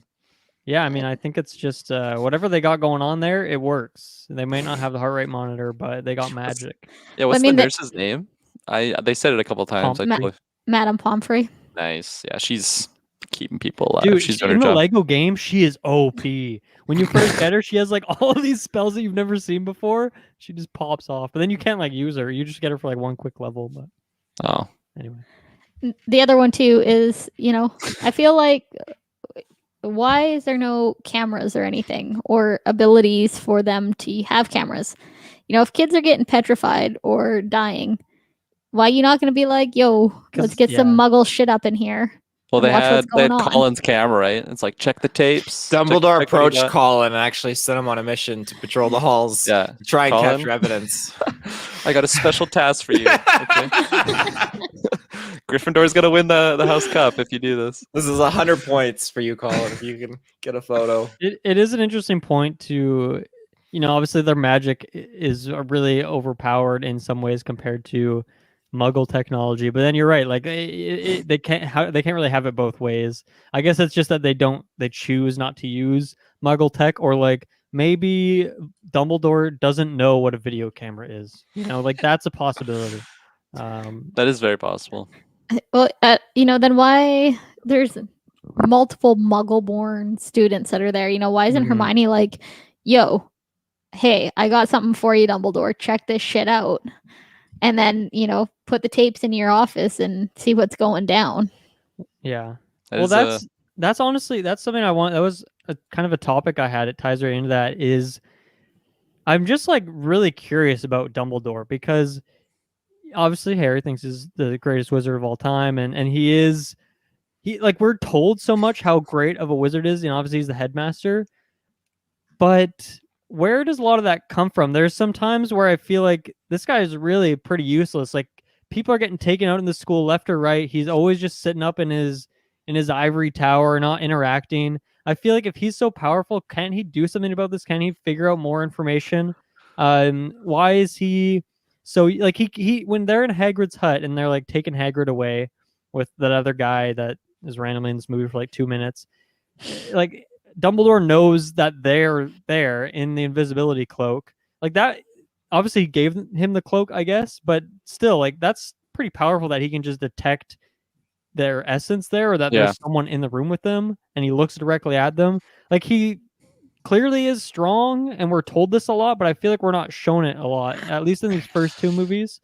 What do you guys think? You can't unveil your hand, though. Gotta keep your cards close. I was But gonna. if kids are dying in the school, man, I feel like that's when you unload your hand. You're like, fuck it, I gotta pop off. The long game is this hidden Voldemort. chamber. The long like, game's pick up this Voldemort. snake.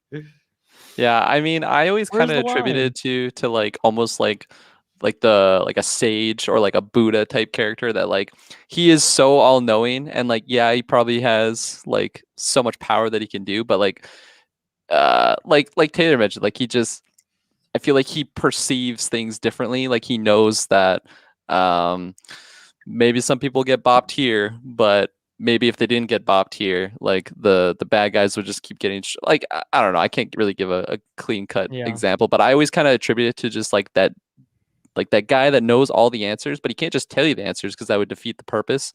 So, I mean, I don't know.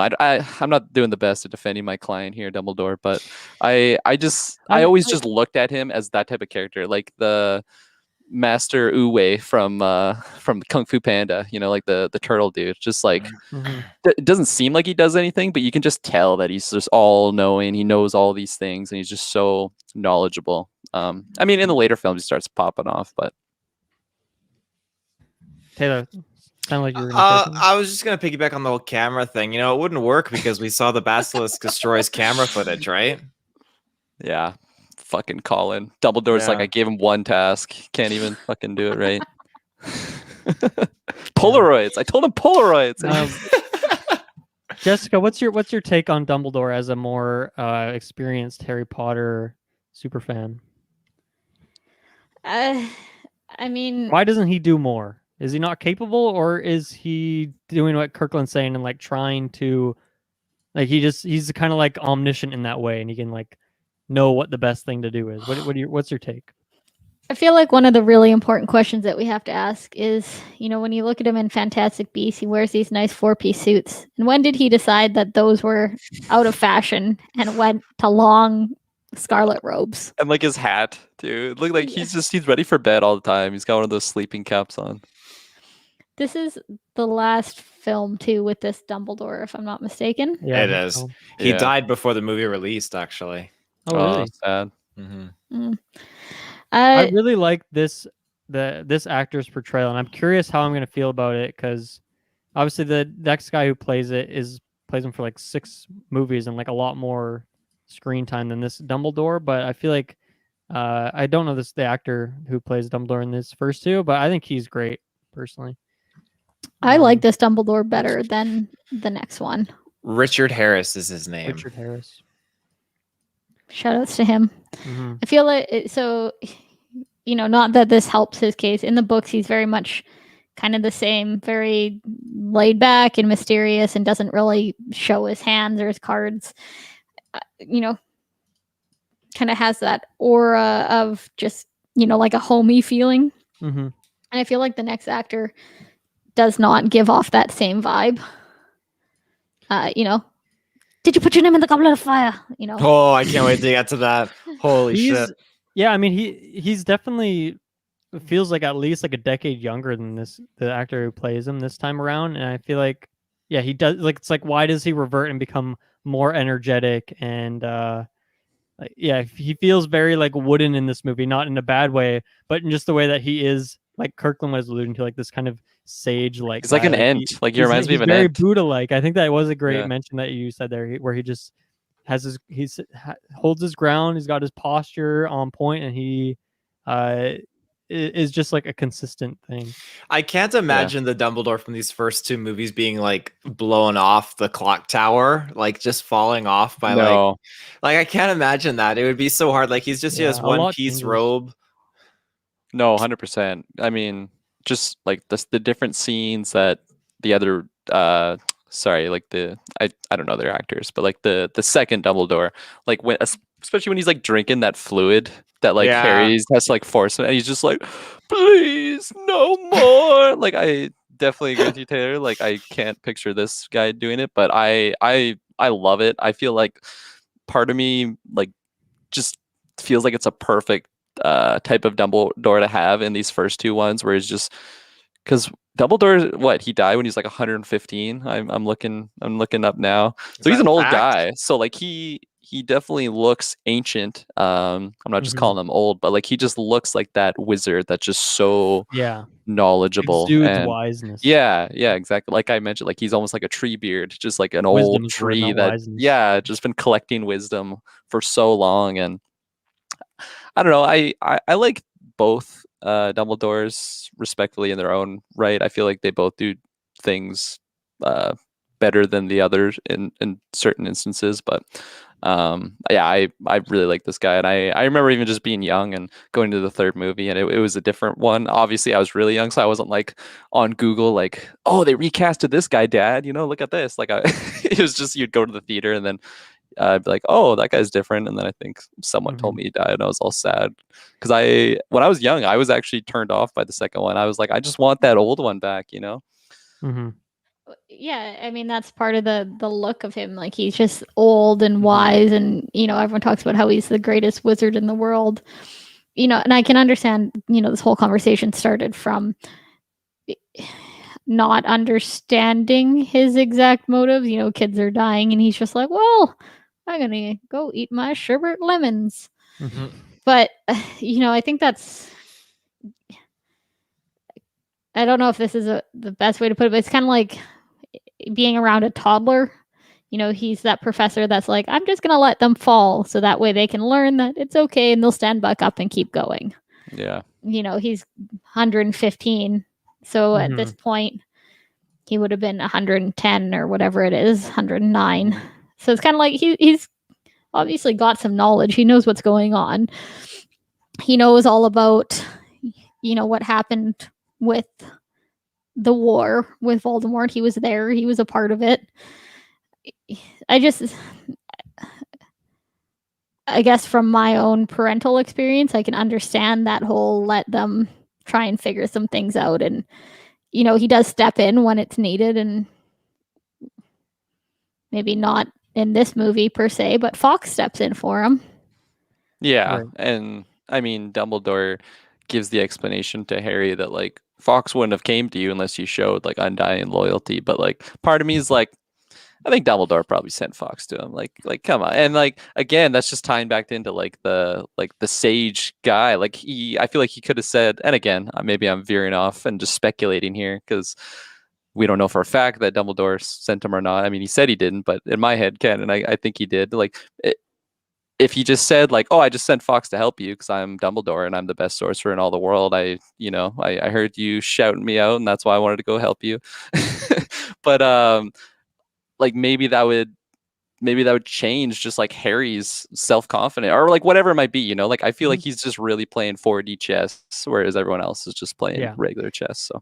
You guys make some good points, and I guess my counter was going to be, well, at what point does he step in if people are going to die? But maybe he also knows that like this threat isn't fatal. Like he knew like immediately when he saw Filch's cat that he was just petrified, and he was like, oh, like he just said some passing line of like, oh, she'll be okay, and so maybe that's part of it too, where he doesn't feel like there is like really any fatal potential here. But I mean, I still feel like maybe when Ginny goes missing, maybe that's maybe point of more concern where he should really step in at a greater degree. Or even then, like, I don't know, if I was a parent and I found out that Dumbledore was just sitting by while my son McCreary was like petrified for 4 months, I probably wouldn't be very happy with that. And, I can see why maybe Dumbledore should have done something. I mean, maybe that's why he was too busy dealing with parent complaints to be down in the chamber with Harry. Yeah. Fucking parent-teacher interviews. He's like just dreading that. Colin's mom won't get off his back, so he's stuck in his office. Yeah. I think that's something I'm going to be very cognizant. I mean, it's just so different watching these movies, watching it yesterday than watching it a couple years ago, just like paying attention to a lot more than just passively watching it. And I think that's something I'm going to be really looking out for is Dumbledore's role. Like, I can't really remember what he does in the third movie. I can remember some of those moments you guys mentioned in the fourth movie. But yeah, that's something I'm going to be paying a little more attention to. And it will be weird having the actor switch, but at least we know that's a thing now, so we can kind of know what to expect there. But I mean, here's the thing. I really love the character of Dumbledore. I find him really interesting. And like every scene that he's in, I find interesting, just whatever he's saying. And I think what Kirklin said, like always playing 4D chess, like there's always something he's looking out for. But yeah, I am wondering a little bit, why he doesn't step in a bit more. And I think you guys gave some good reasons for that. So I'll go with that working theory for the next movie and see how it fares. And just, I like throughout all the movies, I feel like because Dumbledore is the headmaster of the school, like there's so many like political type things that he has to deal with of just like being the symbol of the school and like taking on the front, because it's like when shit goes wrong at the school, who do you blame? You blame the headmaster because he should be running the ship. And then like just throughout the movies, there's so many instances where the ministry is like, oh, you got to step down, like kind of what happened. And was it the ministry that said it? It was just like the Dukes or something. They had like a different word for it. Was that the ministry though? Probably. Yeah. I mean, it's just throughout all the films, though, I feel like he's always dealing with like, they're pretty much like menial like stresses of just like not world ending, but like he still has to deal with it, like the political side of being in that symbol. Well, even in, I mean, we'll get to it in the next one, but with the time turner, right? Just as an example, he just, happened to give it to Hermione and does the whole, it doesn't, I don't remember off the top of my head, but he says something to hint that they could use it to save more than one life. And then he's just like, 3 clicks should do it or 3 turns should do it. So it's like he knows that things are happening, but, why stop Hermione from attending all these classes if, she's not dead? They got a magical hospital wing that no one dies in apparently without any heart rate monitors or anything. So he's like the RTS player, and he's letting his little peons go off and like fight and do their auto attacks and stuff. But when he really needs to, he'll go in and drag and drop and pick up all these characters and get them. The player never loses in the RTS. One last Dumbledore thing.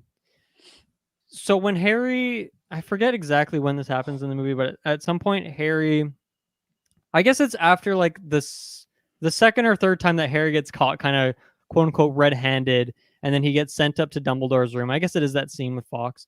Why do you think that Harry doesn't like Dumbledore asks, like, "Are you sure there's nothing on your mind, Harry?" And whatever those questions are that like come up also with him and Tom Riddle that we saw in the flashback.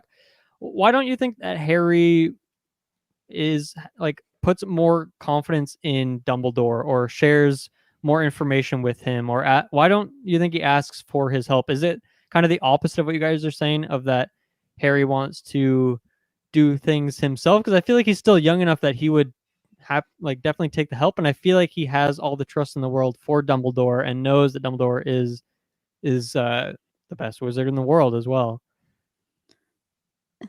I think kind of two pieces of this that I think. One, Harry's not really the brightest bulb in the trio. You know, I don't know that Harry is necessarily like front of mind. Like, I should tell this to Dumbledore. And I think part of that, my second kind of piece of that, is look at what Harry grew up with. I mean, I'm sure he's got some kind of like distrust for authority. Yeah. Mm-hmm. You know, some PTSD there, worried Dumbledore's going to shove him under the gargoyle staircase. No kidding. Yeah, I remember being like younger and like always hating that, how he just didn't like speak to Dumbledore, especially like as a kid. I always just looked at Dumbledore as like the good guy, you know, like I mean, we get to see that scene of him like delivering him on like the Dursleys' front door. Like he always just seemed like the guardian of him. So I like from the viewer side, I always just like looked at Dumbledore as the number one guy, and I'm like, Harry, why wouldn't you just tell him right then and there? And like even now, I'm like, I feel like if I was in that position, like especially when he goes up and talks to him in the office, like that's the one time you're like one on one with him. There's no like other people around, you know, to like whatever it might be. So I always felt like he should have done that, but again, maybe Dumbledore like respects him for like knowing that he has to kind of deal with that on his own. Maybe I'm just giving him too much credit there. I don't know. I feel like he's still. Because like, what do you think Dumbledore would have said from if Harry's he said something side, though? It's a bit different. Like we talk about Dumbledore and how maybe the stakes to him aren't as big because he has confidence that these kids aren't going to die. They're just like maybe petrified for a bit. But for Harry's perspective, he doesn't have that kind of knowledge. And at one point, it's like Hermione is on the line, you know, like one of his very best friends. And that's where you would think that maybe, you know, that's a different point where obviously when he's in the office alone and Dumbledore's asking him these questions, that's the point where me and Kirklin are like, well, come on, Harry, just tell him a little bit. But you would think that maybe even later on, when Hermione's taken, that he would reach out for a bit more help. And I guess I'm curious because I feel like Jessica, you made a good point of him maybe not having that level of trust. Yeah. But I feel like in the first movie they do build a lot of trust together, and in this movie they do it a lot again. So if that's something that continues to happen, I'm gonna be a little bit weary of like, well, okay, what's going on, Harry? Like at what point do you like? At some point you got to trust him, right? He's done all these things for you. He has all these answers for you, and he doesn't rat you out for all the, you know, grimy things he's doing to get what he needs to do. I mean, so I went to Google. I put, why doesn't Harry tell? And I mean, it's like, why doesn't Dumbledore about Lucius tell Dumbledore about Umbridge, Dumbledore about the voices, Dumbledore about Padfoot? Why doesn't Dumbledore tell Harry about Snape? You know, like it's a common question for many things. Why doesn't Harry talk about shit? So I don't think that you're gonna feel better about it as we continue through the movies, because some of these questions, like why doesn't he tell about Umbridge, like that's the fifth one, Padfoot is the third, so it's gonna be a continuous theme, unfortunately.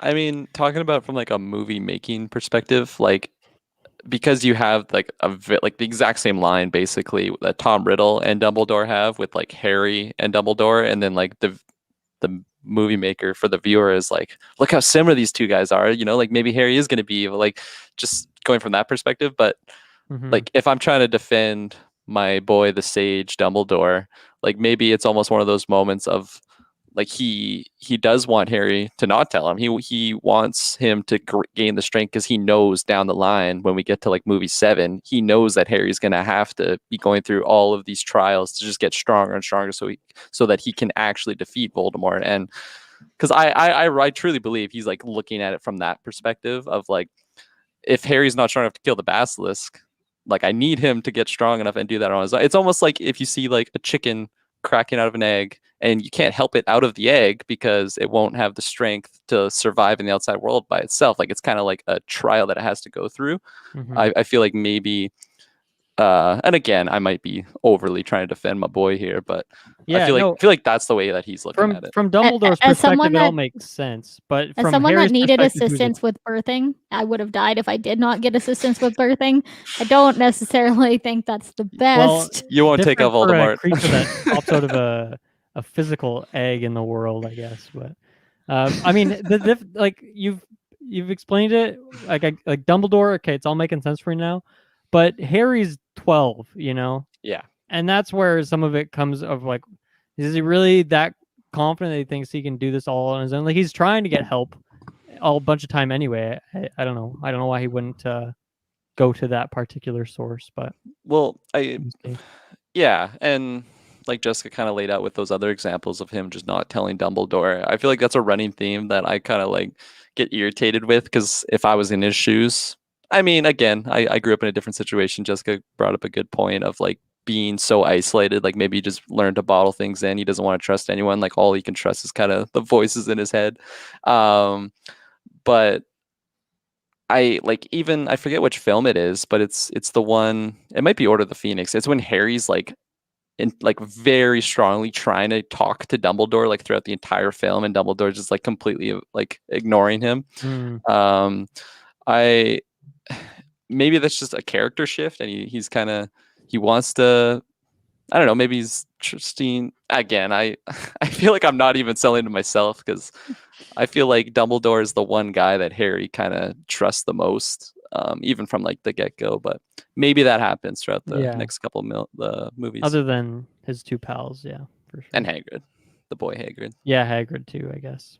Yeah, I guess that's an interesting point. Maybe I guess that's where Harry sees more comfort, and Hagrid does, even in just more in a physical way, takes that role of the guy who saved him from that horrible island in the first movie. So it's true that they go to Hagrid a lot for questions, and that's different because they think he's going to spoil information that he shouldn't.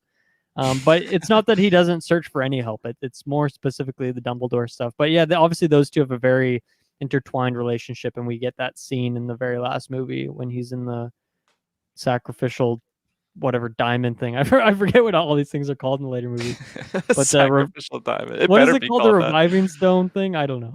Resurrection stone. Yeah, the resurrection. There you go. I was so close. The resurrection stone. The reviving The pendant diamond. of Eve's Arrow's Mist, whoever that Lord of the I mean, they have that scene there, those two. So obviously they have a very deep bond, and I'm curious to look more at that. And also, like, this Dumbledore, like, he just seems so welcoming. He looks like Santa. So, like, as a little kid, it's just like, yeah, that's the good guy, you know? Like, it's just, like, so easy to, like, link those two together. Whereas Snape is, like, the sketchiest dude around. Yeah. Oh, Snape. I've kind of been steering this, I feel like, in terms of main topics. I have some other random things, but I've talked about most of my bigger topics. I'll take a U-turn. I'll make the GPS say rerouting. So let's go Dursleys here. Ooh. How are they not, like, just extremely, like... I'm like, first of all, I'm like flabbergasted that Dudley's got 2 rooms that are just his, and they're like allowing Harry to just use one of his rooms. Apparently, nice line, yeah. He's got property on both sides of the house there. But like, why would they not just like fucking like house arrest this guy? It's like, yeah, you're never, like, you broke down our door, you gave Dudley a tail, like all this magic stuff. Like, they're still kind of compliant with him like going to school. I feel like they do bar down his window, but that's only because he supposedly like ruined that dinner, right? I feel like with just how they left off in the first film, it'd be like, oh, we waited for you all year, I hope you had fun, you're just in for a reckoning there. I don't know, did you guys like, because that's like, even in the next film, he's just back home again, even though because muggles don't know that they're not allowed to use magic outside of school. Oh, so right, that's the line from the first one. Yeah, okay. So he threatens him with, or them, with that he'll use magic and that he'll give Dudley another tail or turn him into a pig. I mean, I think they still treat him like garbage, you know, like that. Oh, for that's sure. Still a thing. They just, I guess it is until that moment where they actually lock him up again.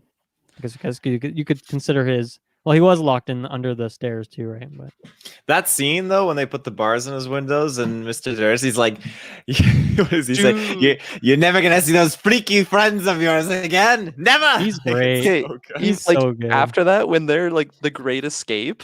I remember, like, even now I get so suspensed, like watching that scene when he's like, they finally get into the bedroom and he's like not quite out the door. He's like, he's escaping, and they're like about to grab him. I'm like, ugh, and I get all giddy. I remember just being young and being like so freaked out about that because it is suspenseful. It's like, what if they just grab him and then he's just done for? But yeah, great, great line delivery there by Mr. Dursley. Yeah. And poor guy, do you think he got that sale? His You think he neck still got that almost sale? broke. He said it was going to be the biggest sale of his career. Do you think he still got it? I mean, No. his son dropped a cake on the woman's head. I mean, probably not. Probably not. Probably I not. do Fair like the early sequence of just like the minor differences of how they get to Hogwarts and Diagon Alley. Yeah, me too. I for really sure. like the car. I don't know what they did with the CGI for the car, but I really like the wobbliness that it has to it. Like it feels like they took a car and like suspended it with wires or something. And obviously some scenes are very clearly CGI, but I don't know. I think the effects that they have on the car are really well done. And I Yeah. like that journey. It's a different way for them to get to Hogwarts. I like the flu powder as well as another thing that's introduced. I'm kind of curious on that. Like, what are the limits of that? Like, I guess it's not just that you can just say anywhere. What are the limits to it? I'm curious. He That seems accidentally also says like the highly moon, powerful. and then he just dies like instantly. Well, yeah, that and like, can you do that from anywhere if you have flu powder, or is like their fireplace like enchanted in some way? I don't know the answer to that. And I if you're seem looking to at me. I have this memory in my head of like when they go to the what's it called, the magic I can't remember what it's called, but some later point in the movie, like they go somewhere and there's like a bunch of them back to back or something like Oh, that. the Ministry of Magic. Yeah, right? like there's like a station there for it seems like, but why don't, like, obviously I guess you wouldn't flu powder to the school because then you couldn't have anything with you other than what's on your person. That is but- a good point, actually. Yeah, I'm wondering like what the restrictions of flu powder are, because that also seems like very, very powerful. To just go anywhere. If you can, because you don't even have to have been to the place. You can just say like, I'm gonna go to Voldemort's hideout, and then you just kill him. Just and then fast boom. travel without having Yeah, to go to it's the location Pretty originally. OP. You can just say the name of the place. The connection of fireplaces to the flu network requires permission of the Ministry of Magic, which is responsible for the regulation of flu services to prevent Muggle fireplaces from becoming inadvertently joined to the flu network. So the random in oof. that Nocturne Alley building, like for some reason that building, it's set up to it. Yeah, so it says it's almost all fireplaces in Damn. the wizarding world. I would not put a fireplace in my house. That's kind of scary. I feel like, if I remember, there was a way for people to stop them from being used. I'm just trying to Just find light out. light up the chimney. Get a Well, going. the fireplace, yeah, you have to light a fire because all the fireplaces are empty when they get used, right? So Yeah. if Muggles are stoking a fire, it's like just having like Christmas Eve, and then this fucking wizard just pops in, like just lights I on literally fire. just said a second ago that Muggle fireplaces are not connected. Oh, they're not. Oh, sorry, I thought you said they were connected. I had subtitles on too on this view, and I laughed so I always thought that was hilarious when you got to speak very, very clearly, and he literally just says diagonally. Oh yeah, nowhere close. And that was one of the things that I had in my notes too, is that diagonally sound closer to Diagon Alley than Nocturne Alley. So Yeah. how did that one get so messed up? If I'm trying to defend the movie here, maybe it's because they're diagonally away from Diagon Alley. I think that has something to do with it for sure.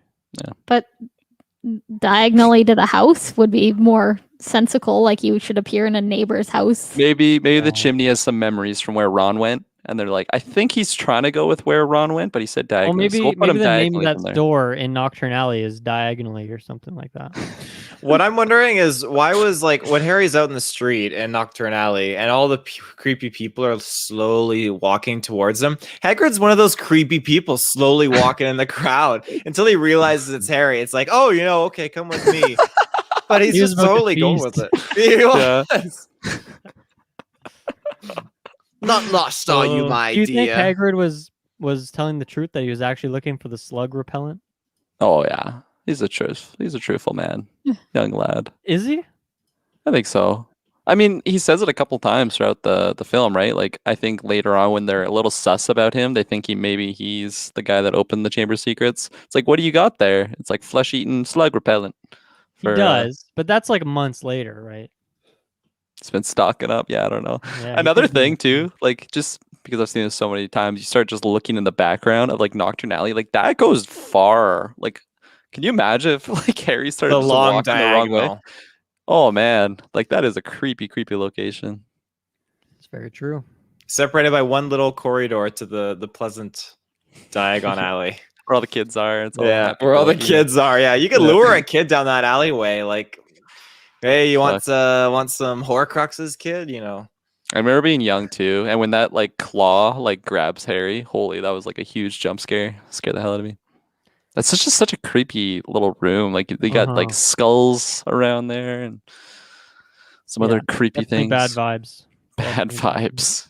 Yeah. Diagonally. Just like fuck Harry. Like say clearly. Come on. Yeah, he really fucked up. Here's a quick question, and I don't want this to be a topic. I just want like a yes or no, or I guess do you or do you not? What do you guys think of McCreary? Are you a fan, or are you just like fuck this guy, get him off the screen?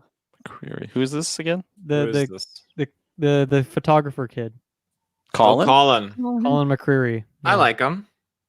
I thought Taylor would. I'm really curious what Kirklin. I feel like Jessica's not a fan. Is my guess. Like I think you probably think he's annoying, right? Or am I wrong? He has more parts as in the books. He ends up having a bigger role. I think if I remember really in the movies, this is kind of the only. Oh, you mean part. later books he pops up? Yeah. I can't recall if he does in movies.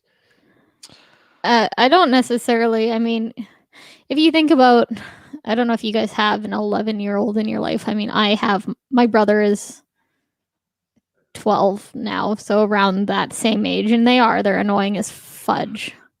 So, I mean, I get it. It's honestly, it's a realistic representation of a kid with something that he's obsessed about. Yeah. I feel like, I mean, at this point, I'm kind of indifferent on him, but I think the first time I watched it, I was annoyed, especially like when he's taking photos of Ron just like puking up slugs and stuff. And he, like, not quite to a full extent, but he's like pretty much like a paparazzi. He's just trying to get all the shot. And like, credit to him, he knows what he's passionate about and he loves that. It's like, he's supposed to be a wizard, but he just loves this camera, like, what was the scene where was it when Harry was injured or was it when it was the slugs? When Colin goes to lift his camera, take a picture, and someone like pushes the camera down? That was like at the murder. I think that was. Oh yeah, it was. Like that. And the blood on the wall. The guy's like, dude, time and a place. Yeah, I think it was like George or something. One of the twins. They're like, dude, nah, like, come on. That was very creepy though. Just like blood on the walls. Very, very dark. And then, okay, so Ginny Weasley, we find out that she's kind of the foot soldier, just listening to the beck and call of Tom Riddle. So does she speak Parseltongue to like open it all, or is it just like Tom because he's like possessing her sort of? He can just do it. Like a trance, right? That's what they said. She didn't know what she was doing. Yeah, and then I know, fast forwarding here, but like later on in the films, like Ron and Hermione like go back to the Chamber of Secrets to like get like the fangs, and Ron just like blabbers some like parcel to, like, I don't know if you guys remember that. We're gonna get there for sure, but like, can you just do gibberish and it just works? It's like, oh, this guy kind of sounds like a snake. Or is it's like if I'm speaking French in my sleep because I'm dreaming or whatever, dreaming about croissants at the Eiffel Tower or whatever you call it. Dreaming in French. Yeah, you could totally. Yeah, there you go. You'd open up the chamber right there. Okay. Okay. And my other question regarding that chamber, is that the only entrance? Like, does the snake have to open that door every time to get in and out? Or is there like some other, I don't know, drain pipes that you can get out of? Probably I other think pipes, that's right? the only entrance. Okay. Because I mean, like, he's pretty diligent on shutting the door. I guess it's a girl, but she's pretty diligent on like shutting the door on everywhere that she Yeah. goes, and then goes There's a lot of back like into. fountains and things in that room though, so I could see there being like some sneaky tunnel.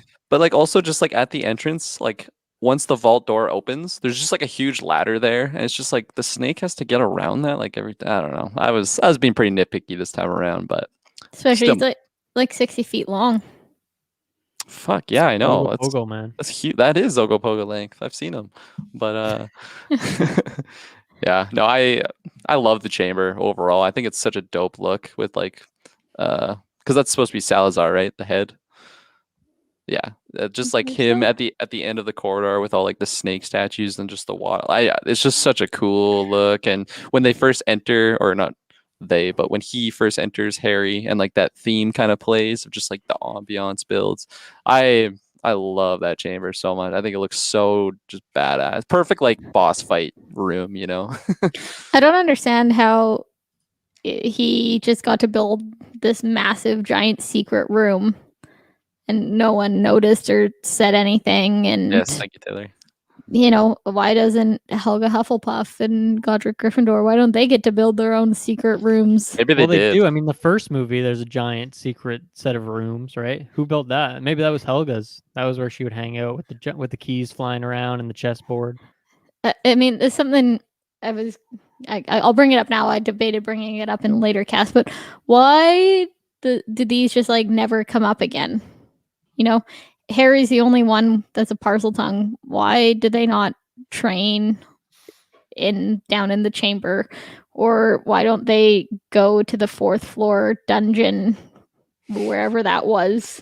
That's a good point, actually. The chambers, like that could have been a good hidden room for when what's her face is like running the school. Because Like you a only tyrant. need Parseltongue to get in there, right?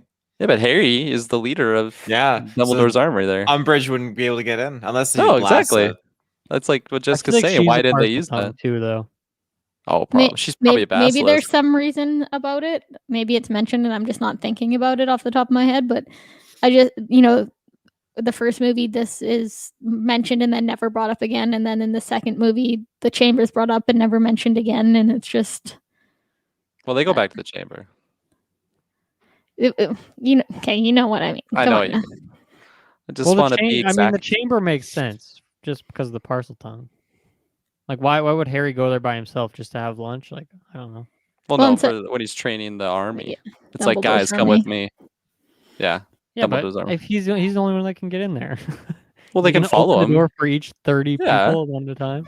Or he just does a voice recording. It's like, hey, Well- just carry this Well- with you and it'll open. Yeah. Speak Well, when they French go in there. into the, Quarters in Hogwarts. there's no recording. Yeah, come on, that's too Muggle. I mean, why doesn't everyone just go with him? They all go in and train together and then come out later. I don't know. 100%. I'm just saying. If It someone's seems late like a for waste class, of space. then you got to do the whole ritual all over again. I feel like that's the last place you want to go. That place is bad vibes, man. There's some Oh yeah, bad shit that snake went on skins there. everywhere. Like a party happened down The fourth floor one, I feel like that would make more sense for sure. But I'm sure they sealed that No, off in the Filch end or Filch something. is always lurking there. there. Oh yeah, this He's always cat. hanging out. Yeah, he's on the 4th floor all the time. Oh, we are in trouble.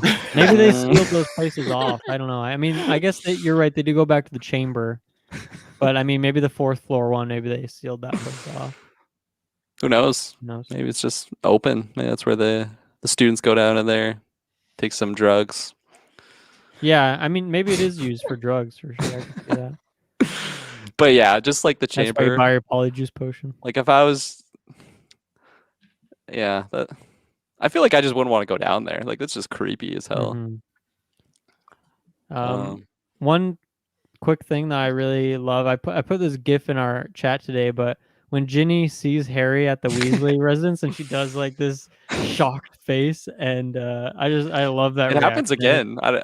It's not quite that It that kinda does, extreme, yeah, but you're like right. at the end when she kind of wakes up and then she's talking to Harry and then she like realizes his wound and she does like the same eye thing. It's pretty good. Harry sounds like he's out of breath too, because he's like, "Hello," like, and Ginny's like, He was stuffing they- down that sausage instant? and eggs or something. You gotta think they're 11 and 12-year-old kids. I mean, that's still the age where you don't know how to react around your crush. Do Come anything on. with their hands. Yeah, exactly. Oh, no, I is that a crush yet? Because I mean, they met in the first movie, and Ginny's like, "Good luck." Harry doesn't and even know her. Harry just yeah. ignores her. Like, who's this chick? Yeah, she's Yeah. not into him until she knows that he's powerful and like did this whole thing to save the school, and then she's like, okay, I'm into that. Well, in that Well, yeah. that they one said scene that, right after that Dylan sent, then Ron's just like, or Fred or George, whoever it was, it's like you talked about Harry all summer. So I mean, she's Yeah. obviously got a crush on him at that point. So funny too, because like Harry in that instant, he's just like, "Oh yeah," and like literally just does not even care. Again, like maybe like Jessica said, he's not quite at that age to understand what's going on there. But Yeah. I Well, laugh because he's just so busy destroying disinterested. Horcruxes. Yeah. He doesn't want to. I mean, at that point, she would have heard all about him from Fred and George and wizarding news and stuff, and he wouldn't know who she is. But by the end of this movie, they've spent an entire year in the same house together, in the same common room, and the same table. They're in the and- same common room. The same Chamber of Secrets. Let's go. Yeah. So, on the note of the Weasleys, though, they are 100% hoarders. Like that house Oh yeah. is 100% a hoarder house. That house, I mean, I love that house. Like that scene when they go in and it's just like the dishes going. I feel like that was like me and my family's like biggest wish. Just, get wizarding power so you can just get chores to do themselves. That was just like a running like joke that we had in my household.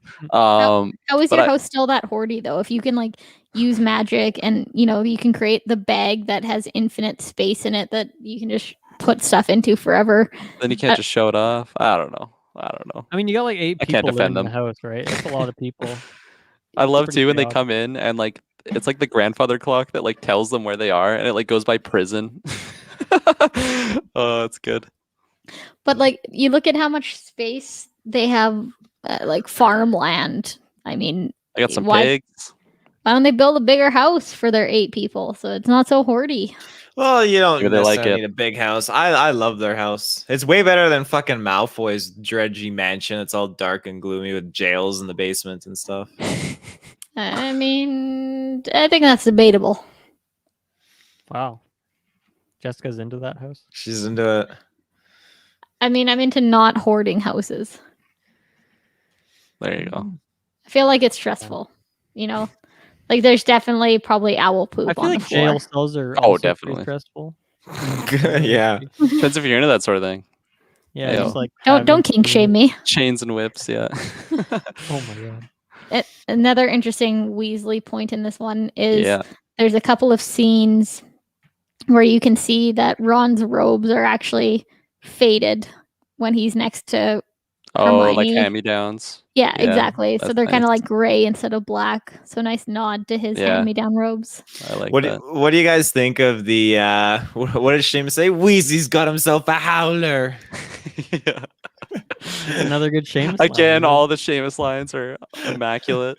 Yeah, I mean, again, that's Mrs. Weasley just killing the line delivery there. She got like an echo effect on her voice, but she's still just, it's that mom. Like I feel like that wasn't my mom, but I had friends with that mom. That was Mhm. just so. The one that spanks you in the parking lot. Ooh, not me. Oh, but that sounds like a yeah. real life story from Taylor. After 9. They- Tune in They're next like, Neville or what? I got one from my nan once and I didn't open it and whatever it is. But it's like you could at It was least still, horrible. yeah, you could still at least like take the letter and leave the Great Hall and go to Well, the it just common room opened or something. itself, didn't? Or no, he did open it. Okay, right. Yeah. I mean, Yeah, I feel no, like you definitely don't have to open that in front of the entire school. He probably didn't think it'd be that bad, to be honest. I mean, another He thing in front stole of the the whole. car. Another thing about doing it in front of the whole school, like that end scene, I felt like I never thought it was kind of weird until this watch when like Hagrid comes in and like literally the whole school is just cheering. And like, what are they even cheering at that point? Just I don't the even fact think they that- know. They're just just the all fact cheering. that- Back. Yeah, and like you see the Malfoy posse just like sitting down, but even the Slytherin dudes were like, "Fuck yeah, Hagrid!" And like they're just so hype. And it's a classic like end of the movie, just like, "Yay, the heroes won," you know. But at the same time, I'm just watching this and like everyone's just like standing up and clapping. Even Snape was up there. They're just like so hyped that Hagrid's just it Probably just bottom it Nimbus seemed 2002s. it seemed like a weird situation when they probably could have just been like, you know, the trio and Hagrid just like loving each other. But I don't know. Kind of. Maybe I'm just the only one that thought that was weird. Mm-hmm. Didn't stand out to me. Here's a quick maybe tangent point, but what's up with the value or like the economy, you could say, with house points? I was wondering about this because like at the start of this movie, it's like in one of the first classroom scenes when they're in the greenhouse doing their thing, and Hermione like answers a question correctly, and then the teacher Sprout gives her 10 points right there for answering a question correctly. And like in the last movie, it's like a big deal that Neville gets 10 points for like standing up to his friends and like just having some big character moment. But like Hermione just gets that in the drop of a hat for answering a question correct. Like what's going on here? I feel like the numbers It changes every grade. yeah, Like, it varies. it's just I feel bad for Neville. Even in that scene, after she gets her 10 points, it like goes over to Neville and he looks like a little bummed out. I was wondering if that was intentional or just some random shot of someone reacting. But if I were him, I'd be pretty cheesed. I feel like that 10 points, he had to earn that from really, you know, digging inside of himself and like being a better person and doing the right thing. And Hermione just fucking answered a simple question. I don't think he knew that he was gonna get that 10 points though, because he was just like it was like the Crab and Goyle thing. He just woke up in a closet, blanked out, and missed a few hours. And But he got those 10 points last year, so he already knows that he acquired them for doing that thing.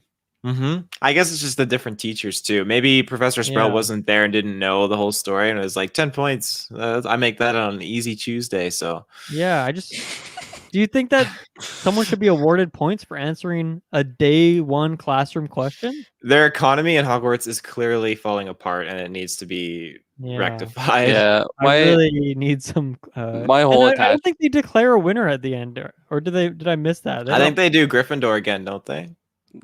I don't think so Probably, because but like it's not the on school year didn't screen. end. You know, it was like Hagrid gets the cup. It seemed like when they're all just cheering him takes it on. to drink some rum. Yeah, because Dumbledore's like, I'm gonna cancel all of the exams. And then everyone cheers and the movie ends. So like they don't actually finish the school year. I guess they end a couple weeks It's early. true. And so I don't recall. And even in that scene, I was looking and like the flags weren't down or anything. So I don't think. Was there a winner? Do you think they just didn't show it in the movie? Is it just Probably like, well, Hufflepuff this or year was something, kind of a yeah. bust. Everyone was dying. Let's Well, let's exams skip were that. canceled, so yeah, there you go. Yeah, my whole attachment to like the point system died at the end of the first film. Like, is the Yeah, I next feel like film? Do it's they never talk really about points important. again? Because I feel like it just No, I think this is tapers the off. last time. You can And only do then- it so many times where like Gryffindor wins and it's like a big cool thing. Slytherin's like in the lead, and they're like not even pumped because they're like, no, they're gonna bring in some bonus points here. It's That just could like be a cool Quidditch. thing where you get like a little like maybe Ravenclaw wins some year and like maybe there's a throwaway line of why they won. They maybe uncovered some cool new spell or something like that. I don't know. But yeah, I'm trying to look and there's no real. It just says that basically professors and librarians and head boy, head girl, and prefects can award and remove points. Whoa. If you're a prefect, you can give your own house points. That is a flawed system That's right sus. there. Looking like Quidditch. No, I'm sure they have to sign a contract, be unbiased. What does that mean? A contract to be unbiased? I That mean, doesn't work. like Unless there's like some magic spell that makes you like unbiased though, and then you just can't. the Gryffindor prefect, isn't he a Weasley? What's his name? Yes. He seems very to like. I feel like he would throw Ron in He jail. he ended up becoming a what was it? An aura, I believe. Yeah. I don't know what that is, but yeah, what? I agree. What? He worked for the worked- Ministry of Magic as Yeah, an aura. Oh, why can't I What's an remember his aura? name though? Aura. Aura. I don't know. It's probably like Percy. the wizard. Yeah, Percy Percy. Weasley. There you He's go. like the wizarding like CIA, you could say, or something like that. He took that oath. Even Malfoy trash talks Percy in this. He's like, I happen to be a school prefect, and he's like, Weasley, like Jesus Christ. And then he gives him the eyebrows, the classic. You know, yeah. Yeah. I don't know about you guys, but I've expelled my notes. I'm sure you guys still have quite a few. Expelliarmus. You got anything, Kirklin? I love this movie. It's perfect, and there's nothing wrong with it. Yeah. Wow, nothing wrong with it. That's Suicide Squad. Solid. 10 out of 10. It's your Suicide Squad. Wow. I love all the secrecy and stuff, and the chambers of secrets, and all that stuff. It is a chamber of secrets. I mean, come on, you got the sword of Godric Gryffindor in this. Like, that's fucking badass. We didn't really explicitly talk about it, but I think the mystery element of it is great, and I think that reveal that like no one directly looked at the basilisk, and like the way they explain all of that, I think is really cool. It's also a little sus that no one. It's incredibly lucky, but that's where what? like it's a Dumbledore thing where he like knew or whatever, he saved the day. So when the basilisk is out of the chamber and popping off on people, this 60-foot snake, are we really just gonna assume that no one has ever like heard it slithering around the corridors or anything like that? Dude, that's what I'm saying. Dumbledore knows where Harry is at every moment of his life, but he doesn't know where this massive lumbering snake is. But I think he knew when he let it happen. Like when it petrifies Mrs. Norris, and it like there's literally two groups of students that come from both ends to like close the prime suspect, which is Harry at that point. But like, where the fuck did the snake go? That's why I keep wondering, like, is there multiple corridors that it can, and like that's a big thing to just. Well, it uses pipes, right? So it could have been going through the pipes and looked through like a vent in the wall or a grate in the wall or a drain or something. Oh, right? And then just so it wasn't actually the water out. and Just, the like, water on the peeked. ground. Yeah. Little sneak attack there, Assassin's Creed style. Okay. Oh yeah. I just like the snake with like the cloak over its eyes, like the Ezio.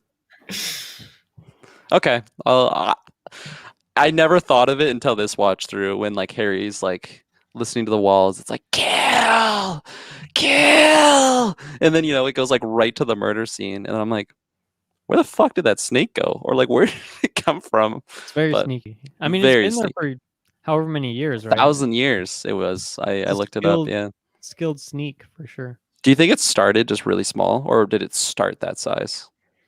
I think it fluctuates, when it sheds when that thing sheds a coat of skin. When it's cold, like it gets really cold. Oh yeah. That's what snakes do, right? They get rid of their skin, man. Like that's a big snake. So you think about if that snake sheds its skin, that's a lot of snake that gets taken. That is a lot of snake. It's been however many years that this snake has been locked up. What's he eaten for that long? Like, what's a sick? There's a lot of bones, right? So, I mean, spiders for sure. Mice. Is there mice in the castle? There was a lot of rats mice in the pipes when Harry was like running, and then he got to the dead end. There's a bunch of rats on the ground. So maybe that chess pieces. Maybe he's eating chess pieces. Maybe it's just magic. It just consumes magic from the school. Magic. If we want to write that off. For however many years. Yeah, I guess. I don't think snakes maybe hibernate. His own skin that he sheds. That's another leading theory. Another question maybe regarding Dumbledore the snake. feeds him because Dumbledore clearly knows everything and is sus as fuck. Yeah, he's like, I could kill it now, but I need Harry to Harry feed has it to kill this thing and that weird book. I'm just gonna feed this snake. Weird book. So that little mouth thing that the snake's in, because it's a 60-foot snake, like, does that just go on forever? And I don't know. Maybe there's got to be like a U-turn at the end too, that he can coil his entire body and have enough room to come back out. Maybe there's like a full body, and all we see is like Salazar's head, and then he's got the full. Anyways, I'm picking it, whatever, splitting hairs, whatever we're doing. Picking straws and splitting hairs. Take us away, someone. Do you have facts, Jessica? Or are you all good? I got some notes that we haven't touched on yet. All right. Touch them.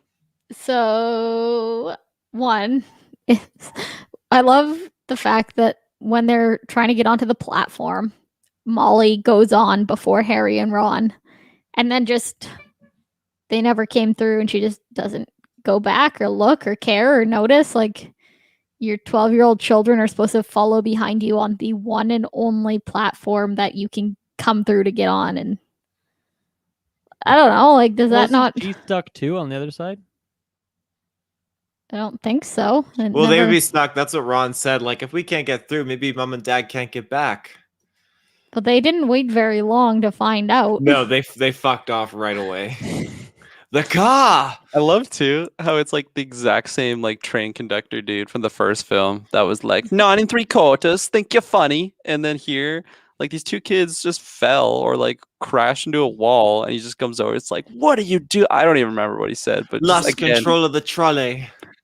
he's like And here we are back at just quoting the movie. idiotic Oh, yeah. kids. I just loved how it's the same guy, and he's still just an asshole to these fucking 12-year-olds. But Well, he's anyways. good at his job, man. He keeps the riffraff out, and he keeps the trains moving. Okay, give him a Like, break. you're being funny, do you? Like that He's guy a big does character not in the follow joke. Order of the Phoenix. Just wait and see. He saved the day. It's definitely been a question I've had too about the logistics of this movie is how does he not notice hundreds of kids and their parents running into this wall and disappearing? Yeah. That's Oh, what they he's say, terrible right? at his Muggles job, don't yeah. pay attention to that stuff. Another one, continuing down the storyline of the movie, when they are with Lockhart's first class, or no, McGonagall's class, sorry, and they're doing the turning animals into goblets, and Ooh. Ron does it, and Scabbers turns into a fuzzy goblet, and McGonagall blames it on the wand, but really it's because he's not actually a human. Hmm. Ooh. Is Or that not actually why? an animal. Yeah, it's the same when he's, when he tries on the train, he tries to turn him yellow. Turn this stupid fat rat yellow, and it doesn't work because he's not a rat. Oh, that's clever. Ooh, clever. Foreshadow. Clever girl. Clever You need to girl. give him more credit for getting these spells right. It was just the circumstance. He said it well. I haven't Like, thought I was about that before, impressed. so One, I'm glad you two, mentioned that. three. It's a good detail. Ferraverto.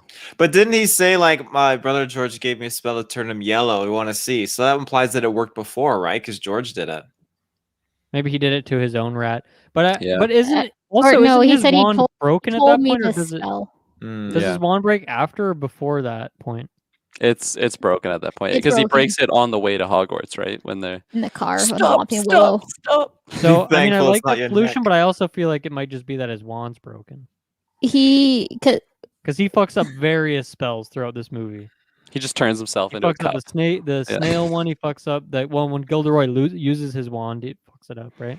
but the spells are firing back in those cases. He's the one that eats the Mm. slugs. Gilderoy is the one that forgets the memory. Right. So, and and on it we didn't really touch, but this is the one where we find out about the mudbloods Hmm. and have that implication of what that means exactly. Continuing on, when Hermione says specifically to Harry and Ron, she's like, "You need to knock them out and pull the hairs off their heads."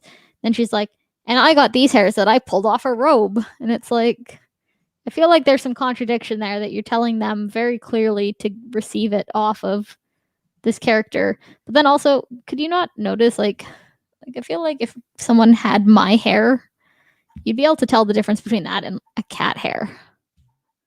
Like she's just like, "Oh yeah, I've got these little tiny hairs." I feel like I wouldn't. I feel like that's why you're pulling stuff off someone's head. I don't know. To me, it seems like a very silly situation, but also I would not be opposed to being a cat. Yeah. Hmm. She didn't really turn into a full cat though. She was like the cat's the theater He was play, a right? Khajiit for sure. Oh yeah, Oh, yeah. Khajiit has wares if you have the coin, if you know what I'm Yeah. saying. And sorry, Millicent. What was her name that she was supposed to be turning into? Does she Bulstrode. have like a bigger role in any of the films? Do we ever see her, or is she just a novel? She just has another Slytherin person. Goo number 3. Yeah, pretty much. I don't think she pops up. Yeah, I mean, I guess maybe if like Crab and Goyle have shorter hair, so maybe it's not as easy to like their hairs aren't flying around. Whereas, assuming Millicent has longer hair, maybe her hairs are on her robe or something. But I think you're right that it would probably be pretty easy to tell what a cat hair is and what a human hair is, if she has longer hair. Yeah. While we're here, I'm gonna see if I can find it, but I'll bring up. I just want to see what she looks like. She's got long hair. She's got it's like shoulder length. So all I'm saying is it's kind of different length than cat hair. Hermione's supposed to be smart. Come on now. I know. And she has a cat too, right? So Yeah, not yet. not she yet? gets Okay. no. She gets Crookshanks before the next one. She gets it in the beginning of 3. And then also, I just love how Harry goes from just, not even knowing tongue or anything. We kind of touch on this, but, all of a sudden he's just like, oh, yeah, he's like, oh, say something in parcel tongue. Harry's just like, thinks about it and just starts talking. It's like if someone came up to me and was like, say something in Korean, I would be like, I can't just magically do that. It doesn't matter if I know someone that speaks Korean. I don't magically know Korean. I don't know. The whole logistics of parcel tongue kind of bother me. Just goes from he doesn't know that he can speak it to can speak it fluently and understand it perfectly. But they kind of explain that it's not really like a traditional language, and it's more like an innate ability. Yeah. It's He's done because it before, so he kind of just has to tap into it. It's because Voldemort can do it, and him and Voldemort are like connected. Yeah. But I just think that's kind of a cop-out excuse. Really? Because isn't that kind of the explanation for like tons of stuff in these movies? Is that they're connected and that is responsible for a lot of similarities between them? I mean, did Why I is say that that I agree with those things either? Huh. Well, I don't know. You don't think that's an important fact that they're tied together and that there's like proof of that through things like Parseltongue? So, Lord Voldemort passed the ability to speak and understand Parseltongue to Harry when he attacked him in infancy, unknowingly making him the first Horcrux. So, I don't know. It just seems like one of those weird things that. But if Harry's got a part of Voldemort in him, who is someone who can speak Parseltongue, then doesn't it make sense that he can innately speak it, even if he didn't know about it because he didn't realize at the time that he got some Voldemort in him? So I just think that I don't know, the way that they kind of play it off is weird. So when he's talking to the snake, and he thinks he's talking English, but he's actually talking in Parselmouth unknowingly. And I mean, to that one, I can understand. That one's just obviously a like an unconscious thing. But when Ron is just like, they're standing in front of the door and he's like, just speak Parseltongue. And then all of a sudden Harry just goes from having no idea when and what Parseltongue is and how to switch between them, his unconscious thing, to just being able to. But since then, he's learned that he has been able to in the past. So it's just tapping into something that he's done before more than once at that point.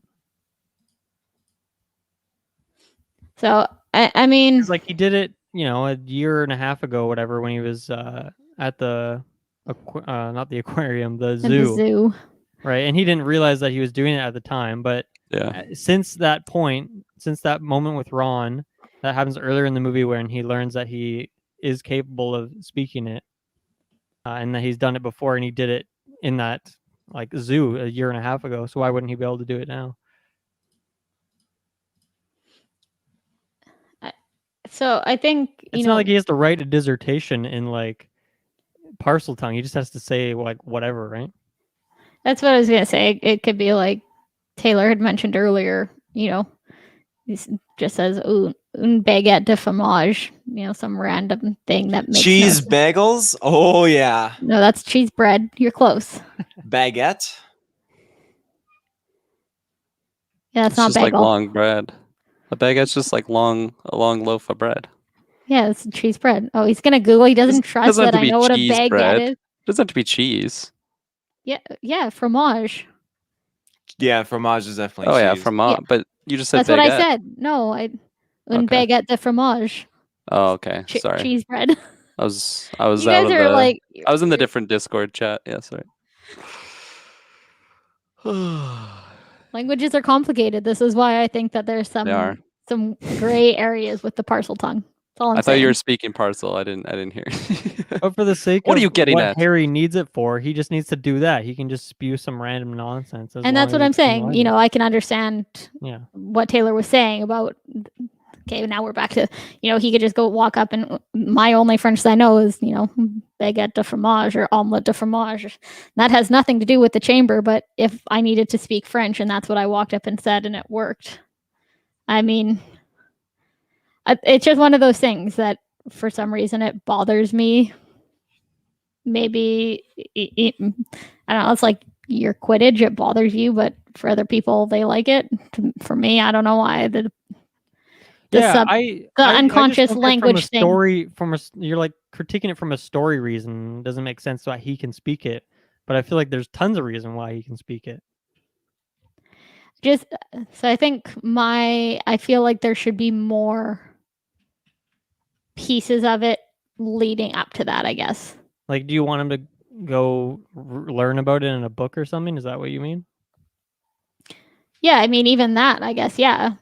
In the lot, he gets told that, speaking parcel mouth is weird, so he goes to the library and looks it up or something. Like, I just feel like, there's just not enough backstory for it, and for my liking, for my opinion. Yeah, that's interesting. I mean, I see like that with this point in the movie, he's already spoken it multiple times. So it doesn't seem weird at all that he is able to do it on command. I don't know. I mean, if you were, just hanging out one day and you randomly started busting out Korean and you had no idea what Korean was. Korean before, then it's not weird. But which Harry has. But he didn't. Times. So the first time, when he's egging the snake on and he doesn't realize that he's speaking parcel tongue. And then people are like, you were talking in a different language. And he's like, what do you mean? I didn't know. Yeah. Well, he's already done it before. In the first movie, he's talking to a snake in the first he didn't know then either, though. No one was around. No one told him he was talking parcel tongue. And we don't even know that he was talking parcel tongue. He could have been talking English. For sure. At those points, he doesn't know that he's speaking it. But when by the time Ron's asking him to speak it, it's a skill that he has practiced enough and he's done it. And that's what I'm saying. I feel like there should be something between finding out he's doing something and then using it consciously. Like if someone came up to me and was like, whoa, you're speaking this language that we thought was dead and only 3 people know how to use. And I didn't know I was speaking this dead language of the Mayans that no one else in the world can speak or we know about. I'd be like, okay, well, I'm going to go find out what freaking language I just spoke. I'm going to go find, it's just not, okay, well, we'll drop this until it's relevant again. That's my thing. I just feel like maybe there could have been some more discussion or what if you had research? Part of that ancient Mayan person was in your body. A part of your body was that Mayan person who knows that language. Doesn't make more sense at that point.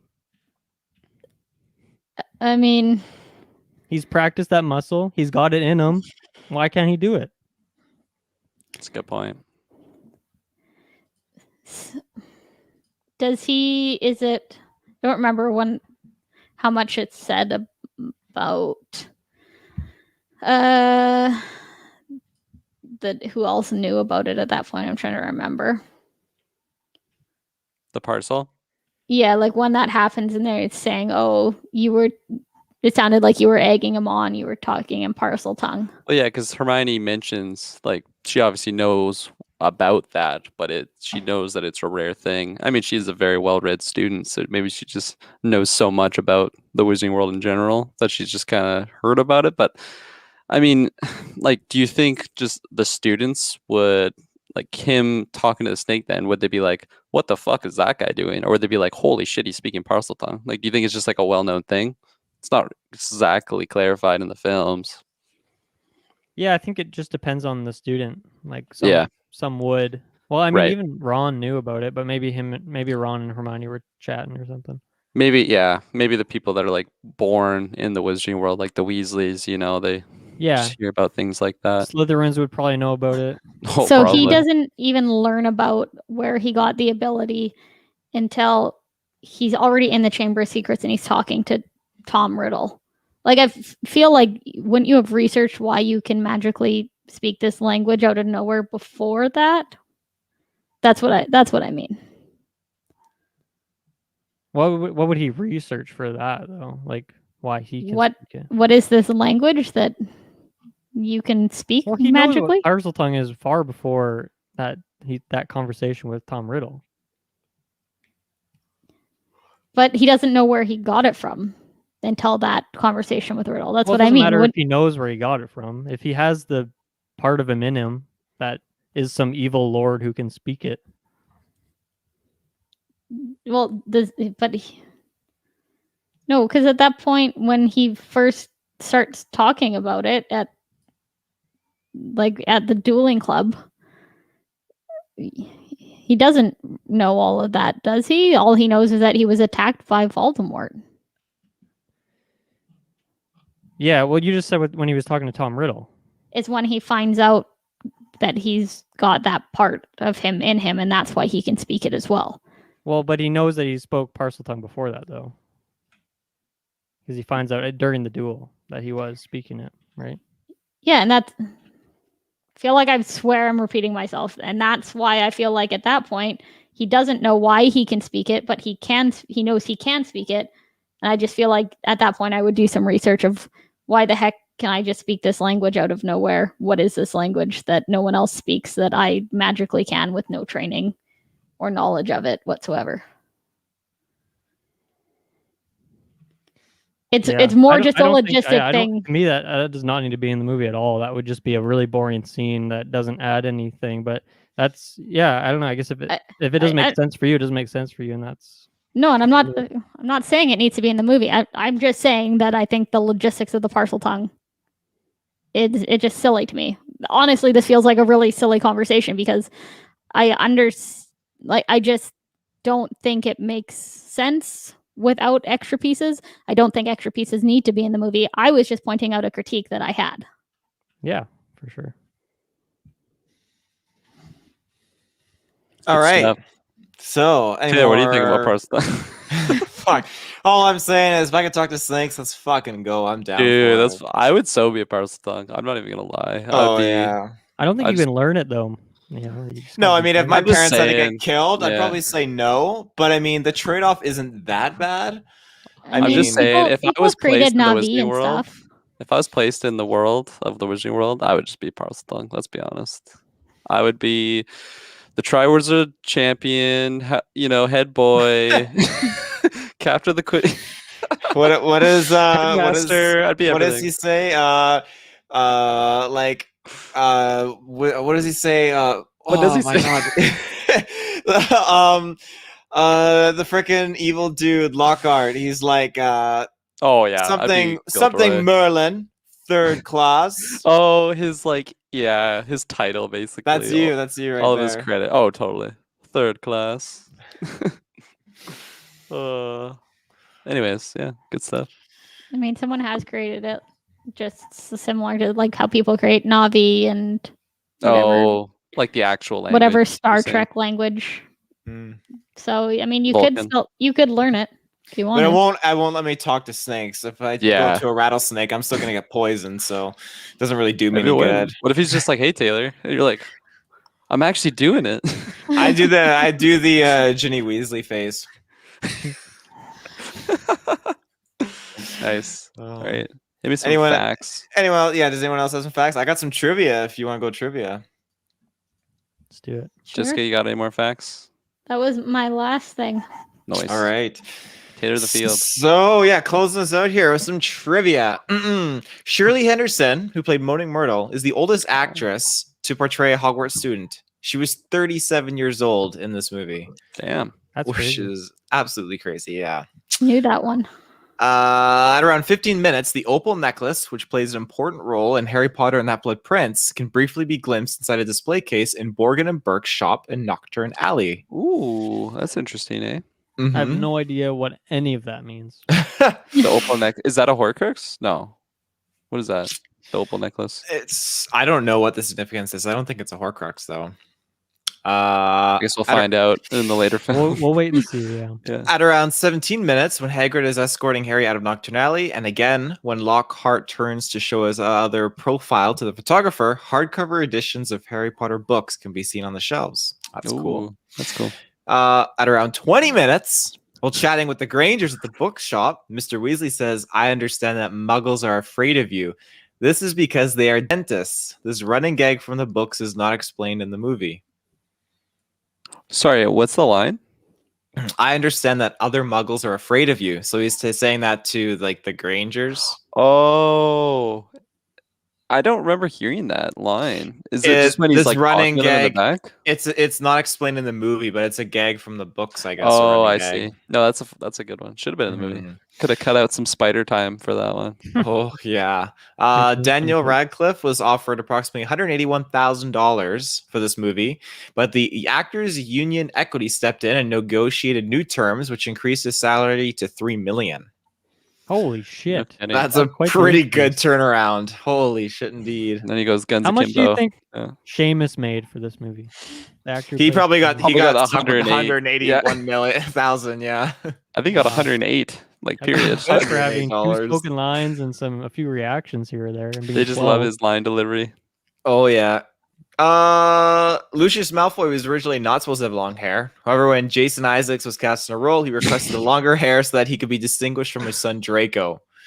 In order to keep hair from falling in front of his face, Isaacs had to keep his head tilted back, which further added to the snobbishness of the character, as it made him appear as if he was looking down No his kidding. nose at everyone. That's His funny. cane too. Like when he goes up to Dumbledore's office at the end, he just like grabs Potter and just like hooks him out of the way with it. He's pretty violent with that thing. I love Oh, his yeah. cane wand. I think that thing's badass. Oh yeah, no, for sure. It reminds me of like same sort of situation, but where if they have like a hidden sword in it. I like the double usage of the cane.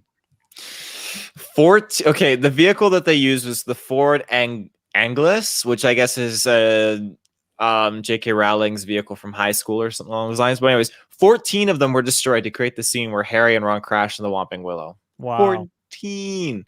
Moaning cool. Myrtle was a member of Ravenclaw. That's interesting.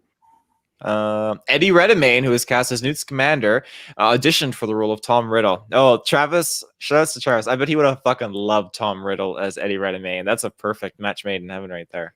I mean, that would have been a young Eddie Redmayne because I feel like he's like in his 20s or something. So he would have been, Ooh, He must be in his 30s. I don't know. He He's would have probably, just like, been 35. That's He my would have been guess. peaking hard. When He was wouldn't have this been getting movie? 3 million. 2002?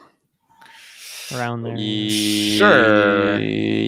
Yes? Question mark. He's born in 82. So yeah, 20. So, Yeah. but if he was applying for Tom Riddle just in the dungeon, I mean that works. Mhm.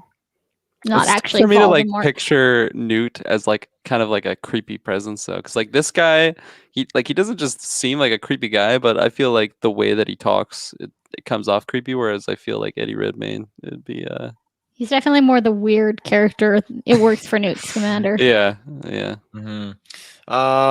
In the UK, this became the first movie to achieve 1 million DVD sales in its first weekend. Could you fucking imagine? They don't sell Sorry, say it DVDs like again? that anymore. In the UK, this became the first movie to achieve 1 million DVD sales in its first weekend. Over the first one, I guess. The Damn. first one was maybe still getting the popularity, and the second one was when it. Second one popped Popped off, off. yeah. And I'll do this to close this out. Zoe Wanamaker. So she basically played Madame Hooch, the flying instructor. She didn't appear in this movie as Hogwarts flying instructor. Zoe found the salary unsatisfying, so all of her speaking lines were given to Professor McGonagall and other characters. So clearly Yeah, I they was went gonna- all out on Harry and not her. I don't remember if I brought that up, but I remember that was a question I had. Is like I don't remember her ever appearing again. Madame Hooch, yeah. She There's has a no very dollar. memorable look, but yeah, I don't. Those eyes, they're She's like never- yellow, aren't they? Yeah. Cat-like eyes. She never pops up again, I guess. Yeah. Mhm. No, for She's sure. out. I mean, I feel like not being in the movie is less salary than being in the movie, but here we are. This Yeah, I is feel very like, what true. could she really have done? It's not like they have another Yeah. flying lesson. Like she would just be a couple. She would be like in side shots of Quidditch matches that happen. And I guess, oh yeah, that scene where McGonagall's like, the match has been canceled. Like maybe that would have been one of her Right. lines or something. Yeah. You can't cancel Quidditch. Like how little can you get paid to Dude. do that role? Like come on, like that seems pretty easy. Oliver Wood, he's like the captain of Gryffindor, right? He got fucking bopped again in like, is it every year he just gets bopped in Quidditch? Like the first He's one he out for gets the whole knocked down, season. probably like dislocated his entire shoulder. A lot 'Cause of he just like concussions. fell to the ground. This one, his broom just gets absolutely Yeah, what is it? shattered. You all right there, Harry? Yeah, he has really bad awareness. Up. That's their keeper. He's like one of the most important roles. He No, needs he's someone not. to buy his broom. We His talked about broom this, is Kirklin. We don't gone. need to go down this rabbit hole. He's a keeper. Oliver Wood. Yeah, that doesn't mean he's important. He's one of. I There's said. only one important player on each team. I forgot how fucked up his broom gets. The whole front is Oh, just it's shattered. Yeah. It's fucking gone. It's like I just got a Nimbus. yeah, he's gonna need Lucius to buy him a new one. I got the Nimbus 1999. It's the only one I could afford. Good shit. Is that all your trivia? That's all I got. Oh, what a great Right suit. on. It's fun. Nice. That was good. All right. Well, ladies and gentlemen, thank you for joining us. And we will be back. Make sure you tune in to the next episode. I mean, these are all on Patreon, so I mean, you're probably getting them right away. Yeah, we'll be back for Prisoner of Azkaban. That's gonna be a juicy one. That's probably what your favorite one, Jessica. You were saying? So that's Sure good. is. Oh yeah, there we go. Oh. So we're gonna pop off. So But, well, I'm gonna have to defend it for 2.5 hours. It's not as good as the Chamber of Secrets. Chamber It's when- Secrets. It's when I it goes agree with that downhill. statement. I When agree it with that starts to go statement. downhill. It's definitely not the worst one. That's It's Taylor's favorite, apparently. Oh yeah. Until then, it will not be boring. What's our sign off? I thought we agreed with one. Oh, Marauders Mischief Managed. Yeah, Mischief Mischief Managed. Mischief man. That was It's really just- disorganized. Nailed Very it. disorganized. Make sure to tap it with your one, guys. Okay, bye.